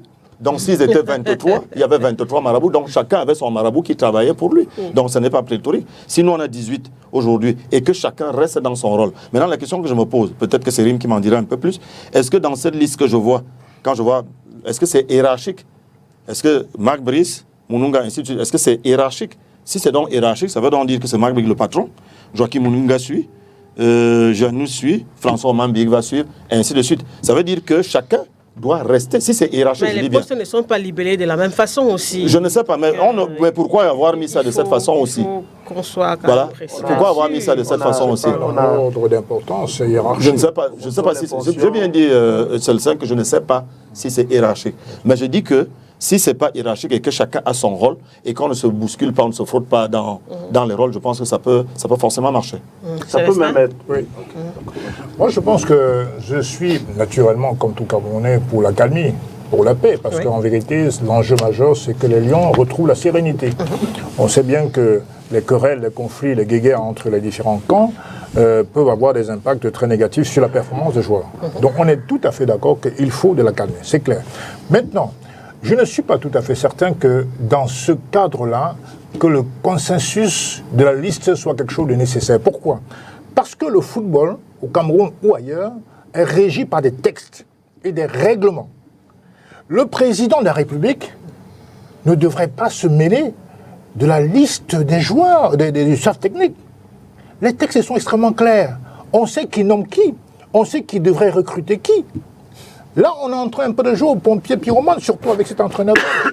Parce qu'en vérité, si les règlements de la FECAFOOT étaient respectés, je rappelle l'article 9, alinéa 1, 2, 3 de la FECAFOOT, des statuts, qui dispose que le président de la FECAFOOT recrute le personnel encadrant, nomme le coordonnateur national, ce que le MINSEP a piétiné dès le début, sous prétexte d'interpréter le discours du président de la République.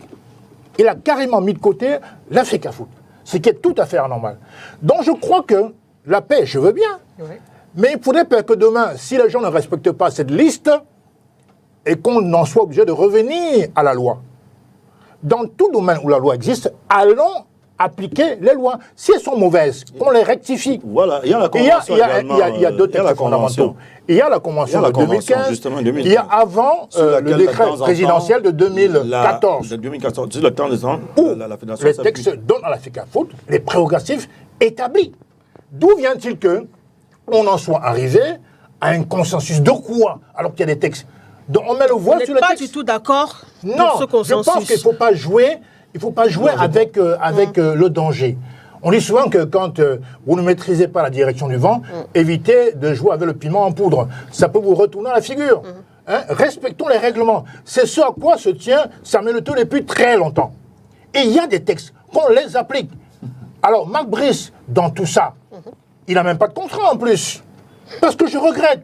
Le contrat de l'entraîneur national sélectionneur doit être au minimum contresigné ou co-signé par le président de FECAFOOT. Au jour d'aujourd'hui, peut-on dire que Marc Brice a un contrat? Non. Il est là dans une situation d'illégalité absolue. Bien sûr, par souci d'apaisement, Samuel Eto'o a mis de l'eau dans son vin. Non, il n'est pas dans une situation d'illégalité. Mais si, puisqu'il n'a pas de contrat. Non, c'est pas une. Il n'a pas de contrat de travail. Est-ce qu'il a un contrat? Il y a des Est-ce qu'il a un contrat? Non, écoute. Il n'a pas de contrat. Il a un contrat ou pas? Répondez-moi. Attends. Oui, mais attendez. J'ai ma parole, j'ai la parole. Okay. Je dis ceci.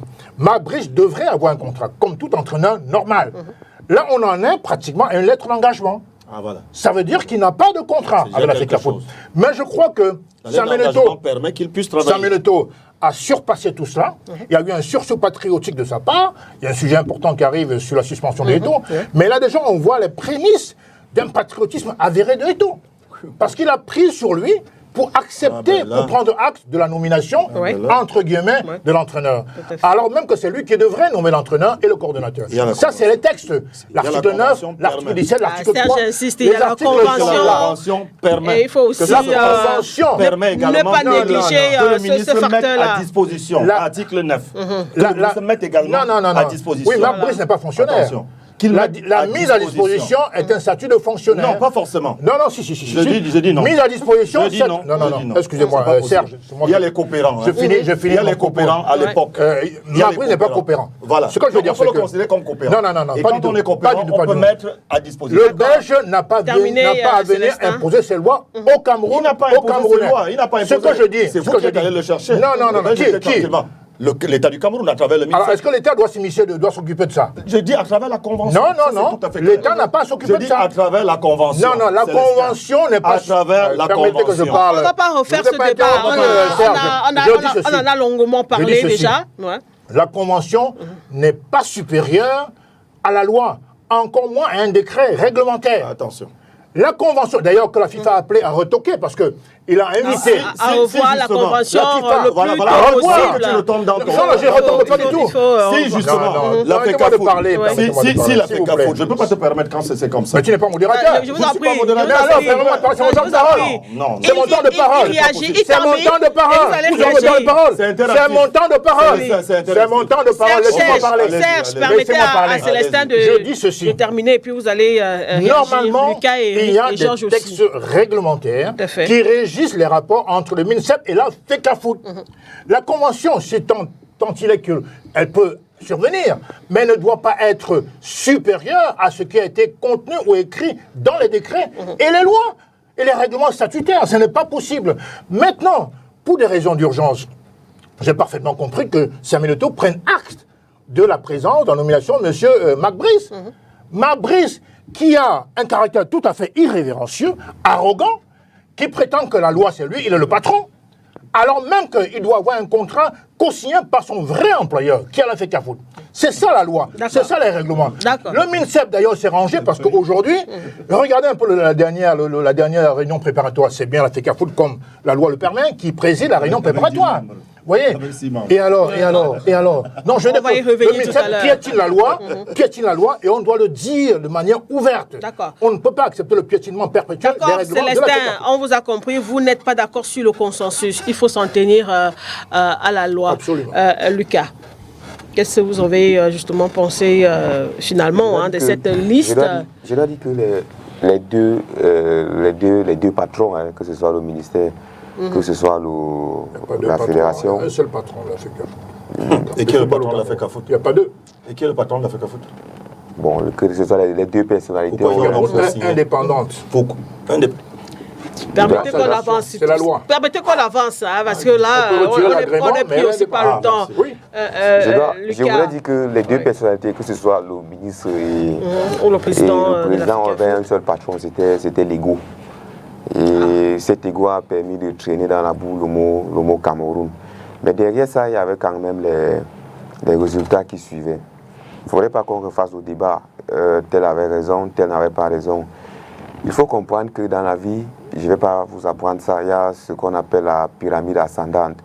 Il y a des personnes qui sont au-dessus de certaines personnes. Et je crois que ce sont ces personnes-là qui ont dû concilier les deux pour pouvoir résoudre ce problème. Aujourd'hui, on a une liste.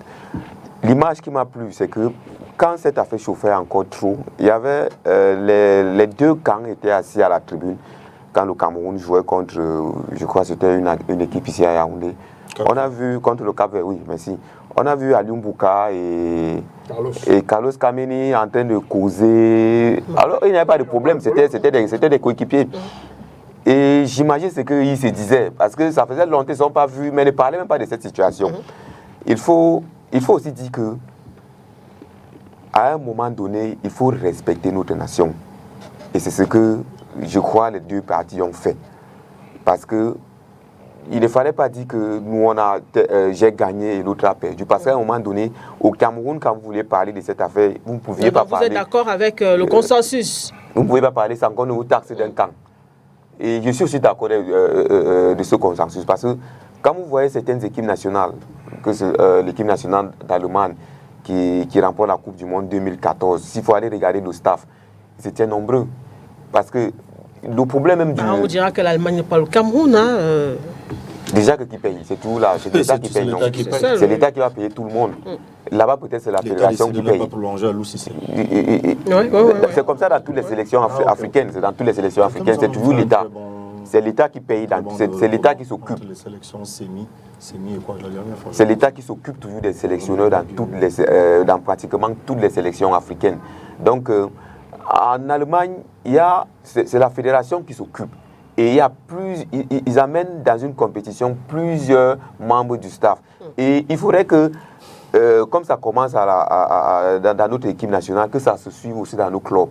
Avec ça, on aura on aura des équipes bien performantes. On aura, si peut-être dans les as de doigts, là, on a une équipe technique constituée peut-être de 20 encadreurs, 18 encadreurs, et que chacun sait ce qu'il a à faire. Les as pourront un jour remporter peut-être un titre, peut-être jouer les demi-finales de Coupe d'Afrique ou de Champions League africaine. Alors, Georges Rim, d'accord ou pas d'accord avec ce consensus? Il faut... Comme piste de sortie de crise. De toutes les façons, les consensus, peu importe dans quel domaine ils se font, c'est généralement pour trouver des pistes de sortie de crise. Donc je ne serai pas celui-là qui cracherait sur un consensus s'il permet qu'une crise qui a longtemps traîné dans la boue notre pays soit apaisée. Merci Georges. Voilà. Mais maintenant, bien évidemment, quand on parle de consensus, c'est des négociations au terme desquelles les partis consentent de lâcher chacune un peu de l'Est. Ce document est signé des deux entités en crise. D'un côté, la Fédération camerounaise de football par son président, et de l'autre, le ministère des Sports et de l'Éducation physique, à travers le professeur Narcisse Mouelekoli. Il y a une administration. La personne qui signe ici, c'est elle qui est le chef. Continue. Pardon? Non. C'est-à-dire? Tu voulais juste interrompre? Non, parce que moi-même, quand j'ai vu... Donc, la dernière personne qui signe. Je me suis arrêté. Ça, c'est l'un des premiers éléments qui peut amener à penser que c'est un staff consensuel. L'autre élément, c'est la composition de ce nouveau staff. Vous y retrouvez et des personnes choisies par le MINSEP et celles choisies par la Fédération camerounaise de football. Mais maintenant, quand on examine, quand on passe au peigne fin ce staff, le constat est que il y a plus de personnes choisies par la Fédération camerounaise de football que celles choisies par le MINSEP. C'est un fait. Je n'invente rien. Chacun est libre de consulter cette liste-là. Que faut-il comprendre? Que c'est la FECAFOOT qui a gagné. C'est pas ce que je veux dire. Je ne suis pas dans ça. Je ne veux pas ici dire tel a gagné, tel a tort. Mais je suis en train de faire un constat. Je suis en train de faire un constat. Lequel m'amène à me poser la question de savoir si on avait donc besoin de tout ce qu'on nous a servi là depuis. Pour arriver à ça finalement. Puisque nous le disons depuis, qui doit faire quoi selon les textes. Selon les textes. Donc, tout ceci, c'était pour arriver là. On aurait pu nous épargner ça, Lydie Makeda. Si certaines personnes avaient respecté, de rester dans leur champ de compétences, leur domaine de compétences, on n'aurait pas traîné ce pays dans la boue. Jamais. On n'aurait pas servi à la face du monde le visage hideux, dégueulasse qu'on a servi. Exactement. On n'aurait pas dérangé le patriarche, le sage, le président de la République, son Excellence Paul Biya, pour venir trancher une histoire qu'on aurait pu gérer simplement, facilement, rapidement. Incroyable. C'est dommage qu'on aille déranger ce papa, ce sage que le monde nous a donné, parce que je continue de penser que c'est une chance que le Cameroun... Tu n'es pas militant du RDPC. C'est pas du militantisme que je fais. On est en train de parler foot. C'est pas du militantisme que je fais. Je ne suis pas politicien. Donc, je ne fais pas de politique. Mais je dis que on peut déranger ce sage pour des questions beaucoup plus sérieuses, pour des questions beaucoup plus importantes que de décider de qui doit être dans un staff d'une sélection nationale. D'accord. Donc, j'ai dit, tout le monde a les téléphones ici, examinez cette liste, vous verrez que à 80%, et je pense même être très modeste, À 100%. à 80%, je dis, je pense même être très modeste, Moi, je suis à 100%. ce sont les personnes choisies par la Fédération camerounaise de C'est football. Que la fédération a gagné. Pardon? La fédération a Ah, gagné. Prenez ça comme vous voulez, c'est vous qui voulez utiliser certaines expressions. Moi, je ne suis pas dans ça. C'est un fait. C'est un fait. Oui, On va pas rester sur C'est un fait. Ça veut dire que la fédération a gagné la bataille. Si tu veux dire ça comme ça, dis ça comme ça. Ne me prête pas tes propos, Lucas. Toi, tu dis que c'est Ne me prête pas tes propos. C'est pas sorti de ma bouche. C'est vous qui sortez ça. Mais si vous voulez prendre ça comme ça, prenez ça comme ça. Je Mais ne tout dis ça pas. pour ça. Mais je dis que les faits sont ceux-là. Vous ne pouvez pas les nier. C'est un fait. Vous ne pouvez pas les nier. Alors, c'est la fin de la... Ça On peut dépend dire aussi que la des crise postes est que les gens terminée. occupent, hein. On peut être 10, mais moi, je suis le directeur général. On peut estimer que la crise est terminée, Serge. Nous pour espérons sortir de que cette la crise question. est terminée, mais déjà sur le plateau, je ne sais pas si elle est terminée. Tu vois, avec la véhémence avec laquelle Célestin, Non, nous on va dans le cadre de l'apaisement. Nous allons dans le cadre de l'apaisement. C'est vous qui parlez de camp qui a gagné. Qui a parlé de camp qui a gagné ici? Lui, il estime qu'il fallait juste respecter la loi. C'est Et tout, puis, c'est tout. voilà. Oui, Et on ne serait pas là. Les deux camps devaient respecter la loi. On n'en Mettons, serait n'a pas là. vacciné les lois. Je dis les deux camps. Écoutez, On va n'en revenir serait pas là-dessus. là. Je dis le patriarche auquel tu viens de faire allusion, le chef de l'État, le discours qu'il dit, il dit bien, instruction a été donnée au ministère en charge des sports. Ça veut dire quoi alors? Je ne sais pas. Ah, moi je sais. Oui, toi tu sais peut-être parce que tu es un homme politique. Je dis, ça a été donné, je dis, et je suis sûr, Tout à fait. je suis sûr que moi les combis, le ministre Sepp était tranquillement couché chez lui, attendait aussi suivre le discours comme nous tous. Le 10 Et février. le 10 février. Et quand il se réveille donc le 11, il dit, bon voilà, on m'a donné certaines clés. Et à une émission ici, j'étais là, quelqu'un nous a démontré quelque chose et qui était très, très, très important. Il nous a dit qu'il y a 3 sortes de fédérations. Celle que vous voulez, elle doit être autonome pour faire ce que vous voulez. Quelqu'un d'autre ne peut pas payer, comme on dit, moi je suis le porteur, et toi tu décides forcément de tout. Ce n'est pas possible. Ça, je vous le dis. Le jour où la fédération camerounaise de football est autonome, je dis il n'y aura plus de problème. Et j'avais dit ici, sur ce plateau, que lorsque l'exécutif actuel arrive en 2021, c'est pas Rim qui me contredira, on a parlé de ça longuement, elle avait toutes les possibilités de faire quoi que ce soit. Les cartes blanches. Elle serait d'abord revenue, Célestin. Je m'excuse, je veux que tu me suives. Elle serait revenue sur cette convention. Faire un audit avec la convention. On aurait peut-être débarrassé tout cela. Et la FIFA, quand je disais que tu es replongé là-dedans, justement, ils ont écrit à la FIFA plusieurs fois pour l'ingérence. Qu'est-ce que la FIFA leur a répondu? Si ça avait été ça, vous pensez qu'à la FIFA, on n'analyse pas les textes? Vous pensez que la FIFA leur a dit justement que allez revoir, nous sommes d'accord, mais il y a un problème, vous avez signé une convention. La FIFA leur a dit, vous avez signé une convention. Si ça n'avait pas été le cas, le Cameroun aurait être suspendu aussi simplement, ou alors il allait être menacé. Si la FIFA même, qui régit le football, dit allez revoir la convention, ça veut dire que cette convention-là a quelque part sa place. Sa place là, elle est gênante pour la suite. C'est ce que nous sommes en train de voir. La place est gênante. Je ne suis pas pour un camp. Mais je dis, s'ils avaient revu la convention, ils auraient enlevé certains articles. Et si vous allez voir, la dernière fois, lorsqu'on convoque la fameuse réunion dont il parlait là tout à l'heure, ils disent que, ils citent la convention dedans. L'article c'est sur la convention, c'est en 2015, dit que c'est la FECAFOOT qui doit présider. C'est ce que tu as dit. C'est la convention. Ils se basent eux-mêmes sur la même convention. Donc, à proprement parler, cette convention leur sert quand c'est bon. Et quand ce n'est pas bon, on dit non, ce n'est pas bon. Non. Soit vous êtes dans la convention, soit vous n'y êtes pas. D'accord, Célestin, et puis on va aborder la seconde thématique. Une seconde. Vraiment, une seconde. Je pense que nous perdons. Est-ce que cette convention dit que c'est le MINSEP qui nomme les encadreurs administratifs de nos sélections? Non, je dis non. Je suis d'accord avec toi. Le ministère l'a fait, oui ou non? Il a fait. J'avais relevé ça. Et pourquoi tu veux donc pas? Je l'ai relevé. Pourquoi vous voulez pas que cette nomination ne soit pas attaquée? Est-ce que je veux te poser une question? Est-ce que cette convention permet au ministre de nommer le coach principal?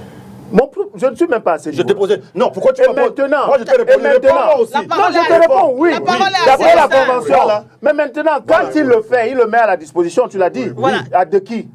Il le met à la disposition de qui? De la FECAFOOT. Voilà. Pourquoi donc, je vous en prie, après l'avoir fait et après l'avoir mis à la disposition de la FECAFOOT, le ministère continue de vouloir opérer en lieu et place de la fédération? C'est autre chose, c'est un autre débat. C'est ce qui nous a amené. On va permettre à Célestin. Je vous en prie. Tout ça est dedans. Je vous en prie. On ne prie pas le temps. Je vous en prie. Il faut qu'on évolue. La preuve, c'est que oui, on aura le temps. On va le faire. Célestin, allez-y, et puis on va parler de la suspension. Je voulais dire que Serge lui-même vient de dire que tout part du discours du 10 février 2024. Voilà.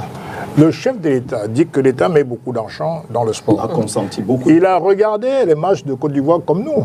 Donc moi j'ai été choqué par le jeu absolument débridé des Lions, qui ne ressemblait à rien. Je comprends donc l'émotion du chef de l'État. Et donc l'État est en droit, puisqu'il met de l'argent, d'exiger plus de résultats, c'est normal. Qu'il instruit donc le MINSEP de prendre les choses en main. Mais ça veut dire quoi? Ça veut pas dire que le MINSEP doit aller piétiner le décret que lui-même, le chef de l'État, avait émis. Ce n'est pas possible. Puisque son décret est encore en vigueur. Et le décret, vous le savez, l'article 9, qui donne précisément le droit au président de la FECAFOOT de nommer le personnel encadrant, c'est-à-dire l'entraîneur et ses adjoints. Le contrat entre le MINSEP et un entraîneur n'est pas valable. Au mieux, une lettre d'engagement.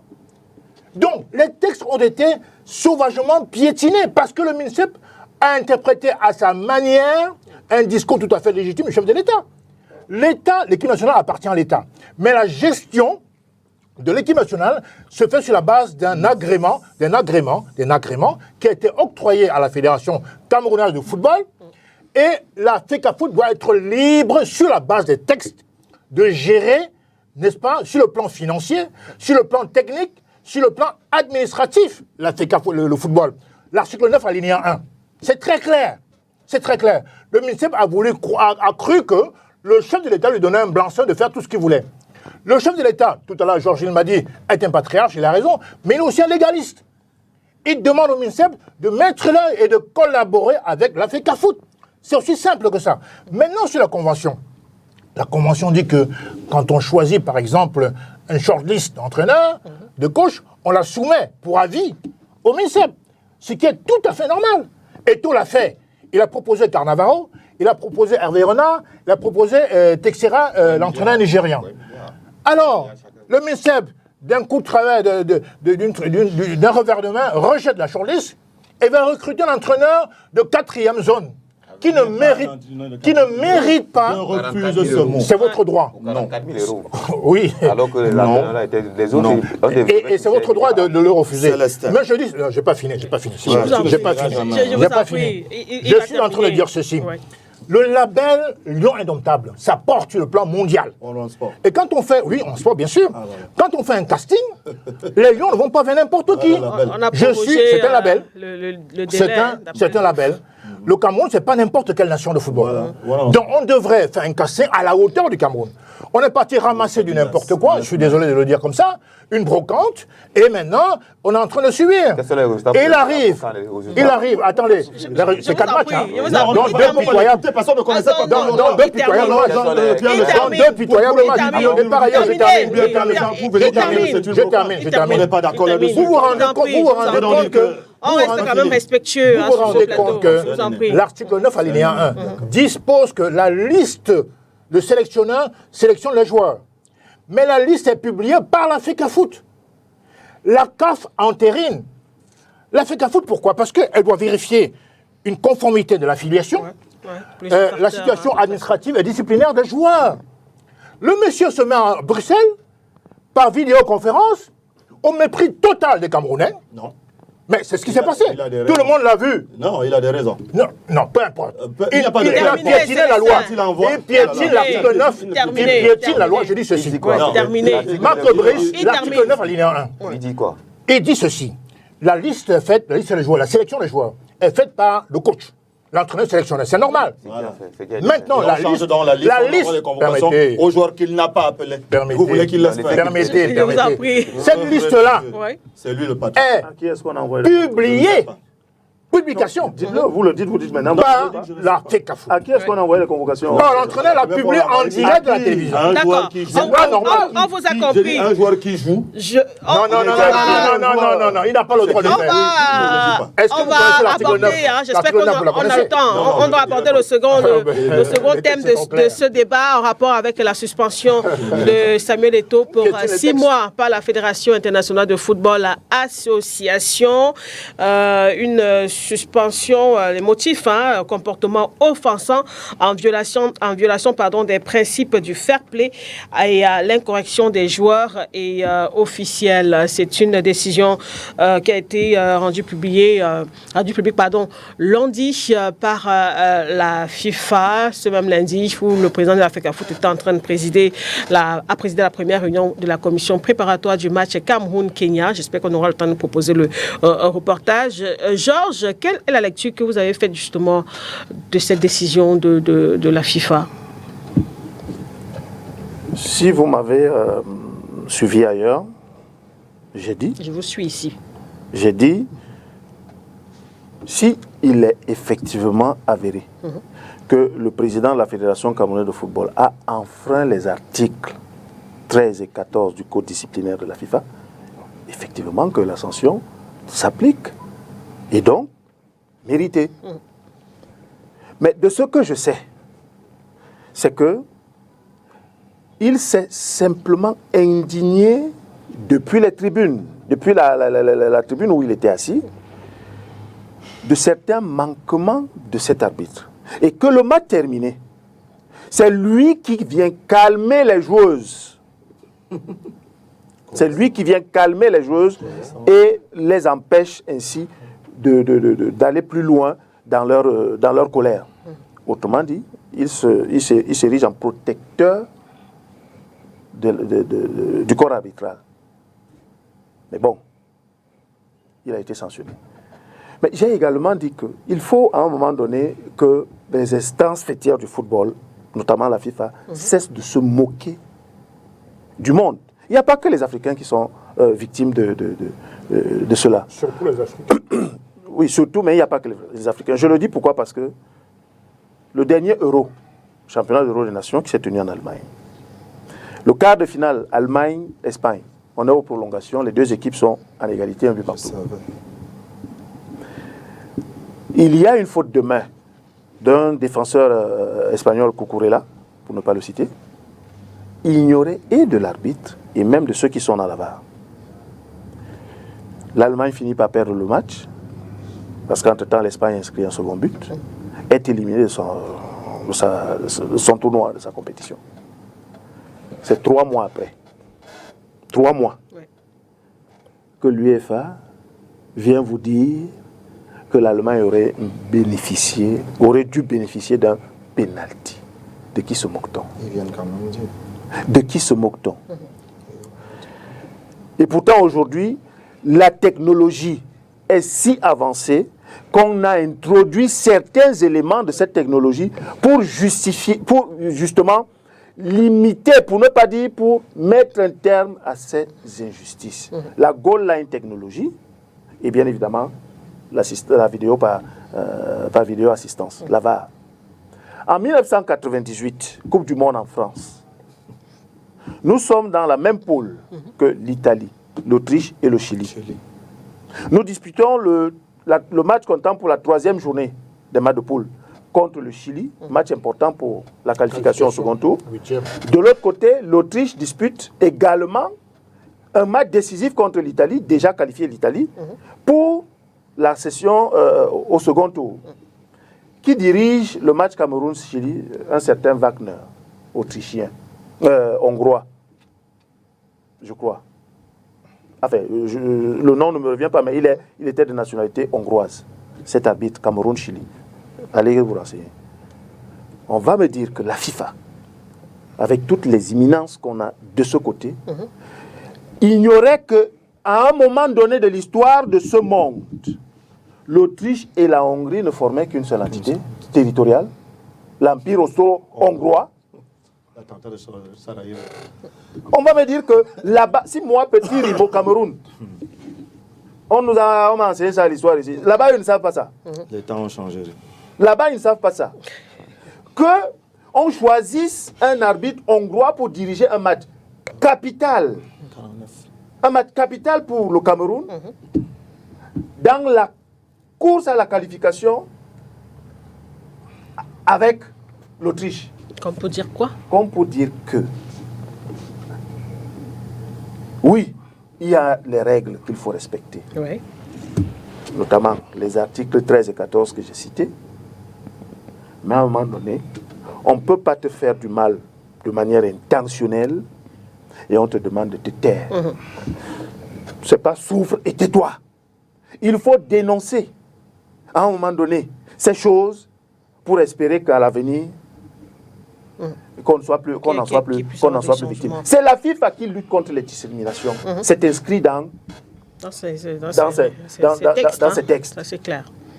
On ne peut pas prétendre lutter contre les discriminations et encourager une certaine forme de discrimination. Il est clair, et le monde entier l'a vu, ce n'est pas le président Samuel Eto'o-Fils qui l'a vu seul, que sur ce match-là, ce 8e de finale contre le Brésil, l'arbitre italienne a manifestement et délibérément faussé le résultat de cette rencontre par la prise d'un certain nombre de décisions, malheureusement en défaveur du Cameroun. Alors, Lucas, vous qui êtes arbitre de formation, est-ce que vous comprenez cette décision de la FIFA? J'espère que le président Samuel Eto'o doit interjeter appel aussi. Vous savez... Fekafouté a dit que bon, elle se réservait le droit. Voilà. Bon, ça veut dire qu'elle va consommer. Non, se réserver le droit, ça veut dire qu'à tout moment, si l'envie lui prend, on saisit la commission de recours. Le football, c'est un produit. Et dans une entreprise, il y a le département de production. Et quand vous êtes président de club, vous êtes président d'une fédération, vous êtes dans le département de production.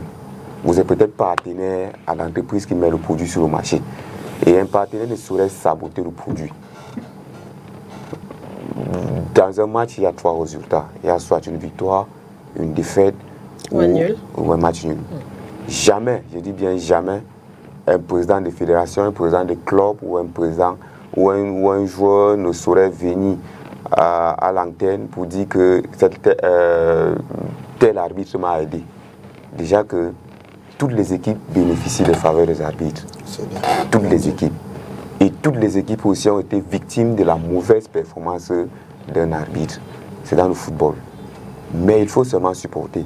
Si la mauvaise performance de l'arbitre de ce jour était en faveur du Cameroun, le président de la fédération ne se plaindrait pas.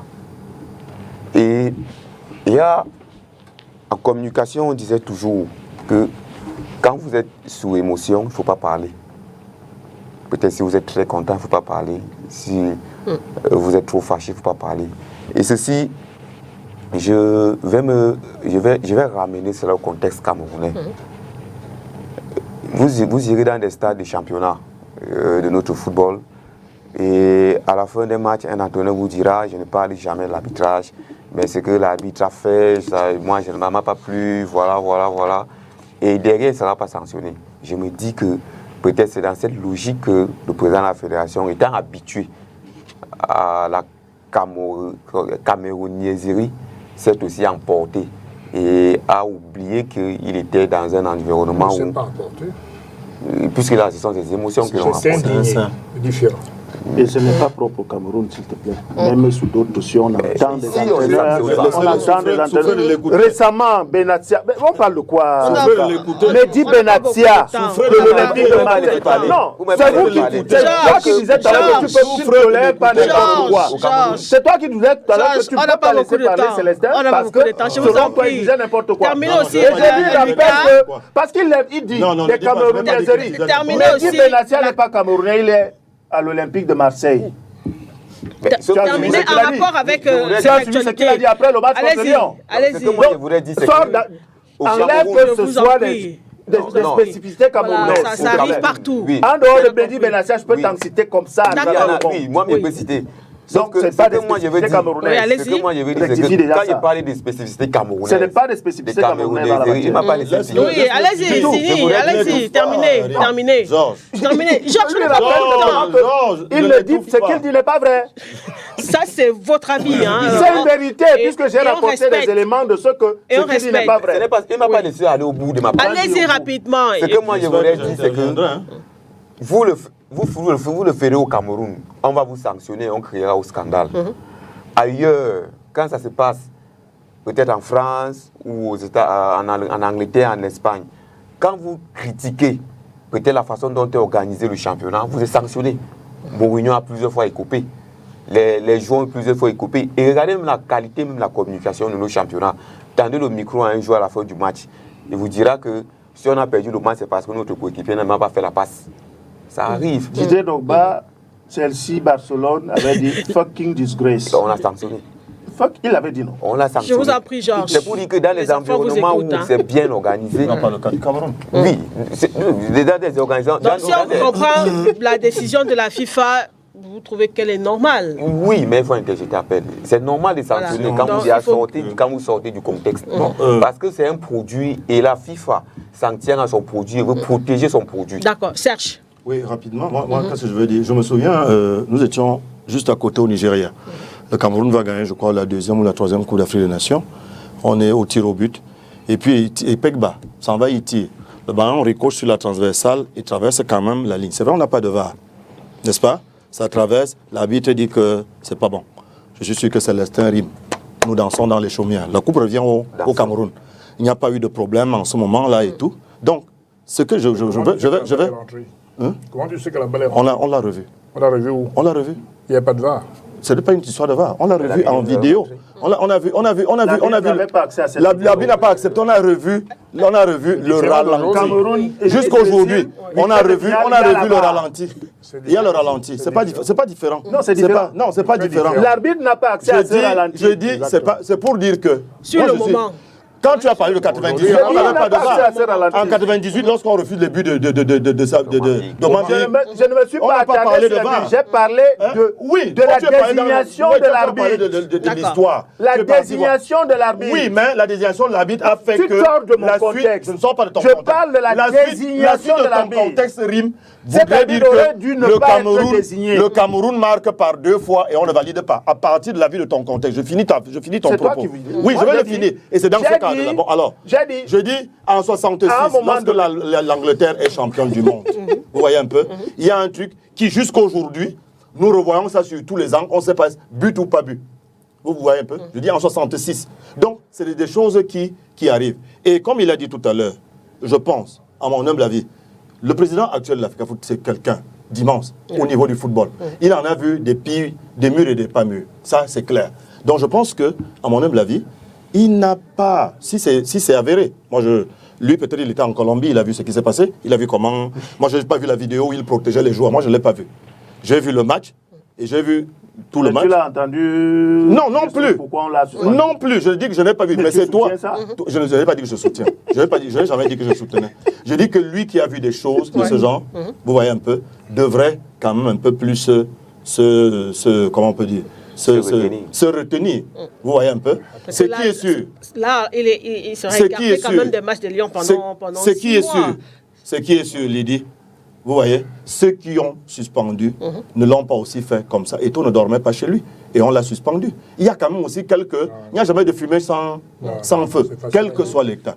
Non, ce n'est pas facile à dire. Je dis qu'il n'y a pas, et connaissant peut-être un tout petit peu la fougue de notre président par rapport au fait qu'il aime beaucoup sa nation. Moi, je l'ai vu pleurer, par exemple, en Côte d'Ivoire. Vous voyez un peu, je l'ai vu pleurer lorsque le Cameroun se qualifie contre la Gambie. Vous savez, quand il y a cette fougue de gars, et il a dit tout à l'heure quelque chose de très important. En communication, parfois on dit, quand on soit dans le camp ou dans l'autre, il faut se maîtriser. Connaissant sa fougue, il pouvait, en protégeant, je dis bien il pouvait, entre guillemets, en protégeant les joueuses, peut-être lâcher une petite parole qui est passée et qui a été enregistrée. Donc c'est aussi simple que ça. Nous avons vu le même président bastonner un blogueur, ça au moins j'ai vu. Un blogueur algérien, je crois que nous étions en Coupe d'Afrique quelque part, au Qatar, quelqu'un qui était en train de le... Moi aussi, à sa place, j'aurais fait le pareil. Parce que quelqu'un qui te suit pendant très très longtemps partout où tu es, mais je dis, moi, ça commence à être embêtant. Mais sauf que si je suis président de l'Africa Foot, justement, c'est pas à moi ce rôle. C'est peut-être à ceux qui me protègent de mettre ce garçon hors d'état en sécurité, de le mettre en sécurité. Parce que là, il s'agit aussi de préserver sa propre sécurité, sa propre sécurité à lui. Ça, c'est clair.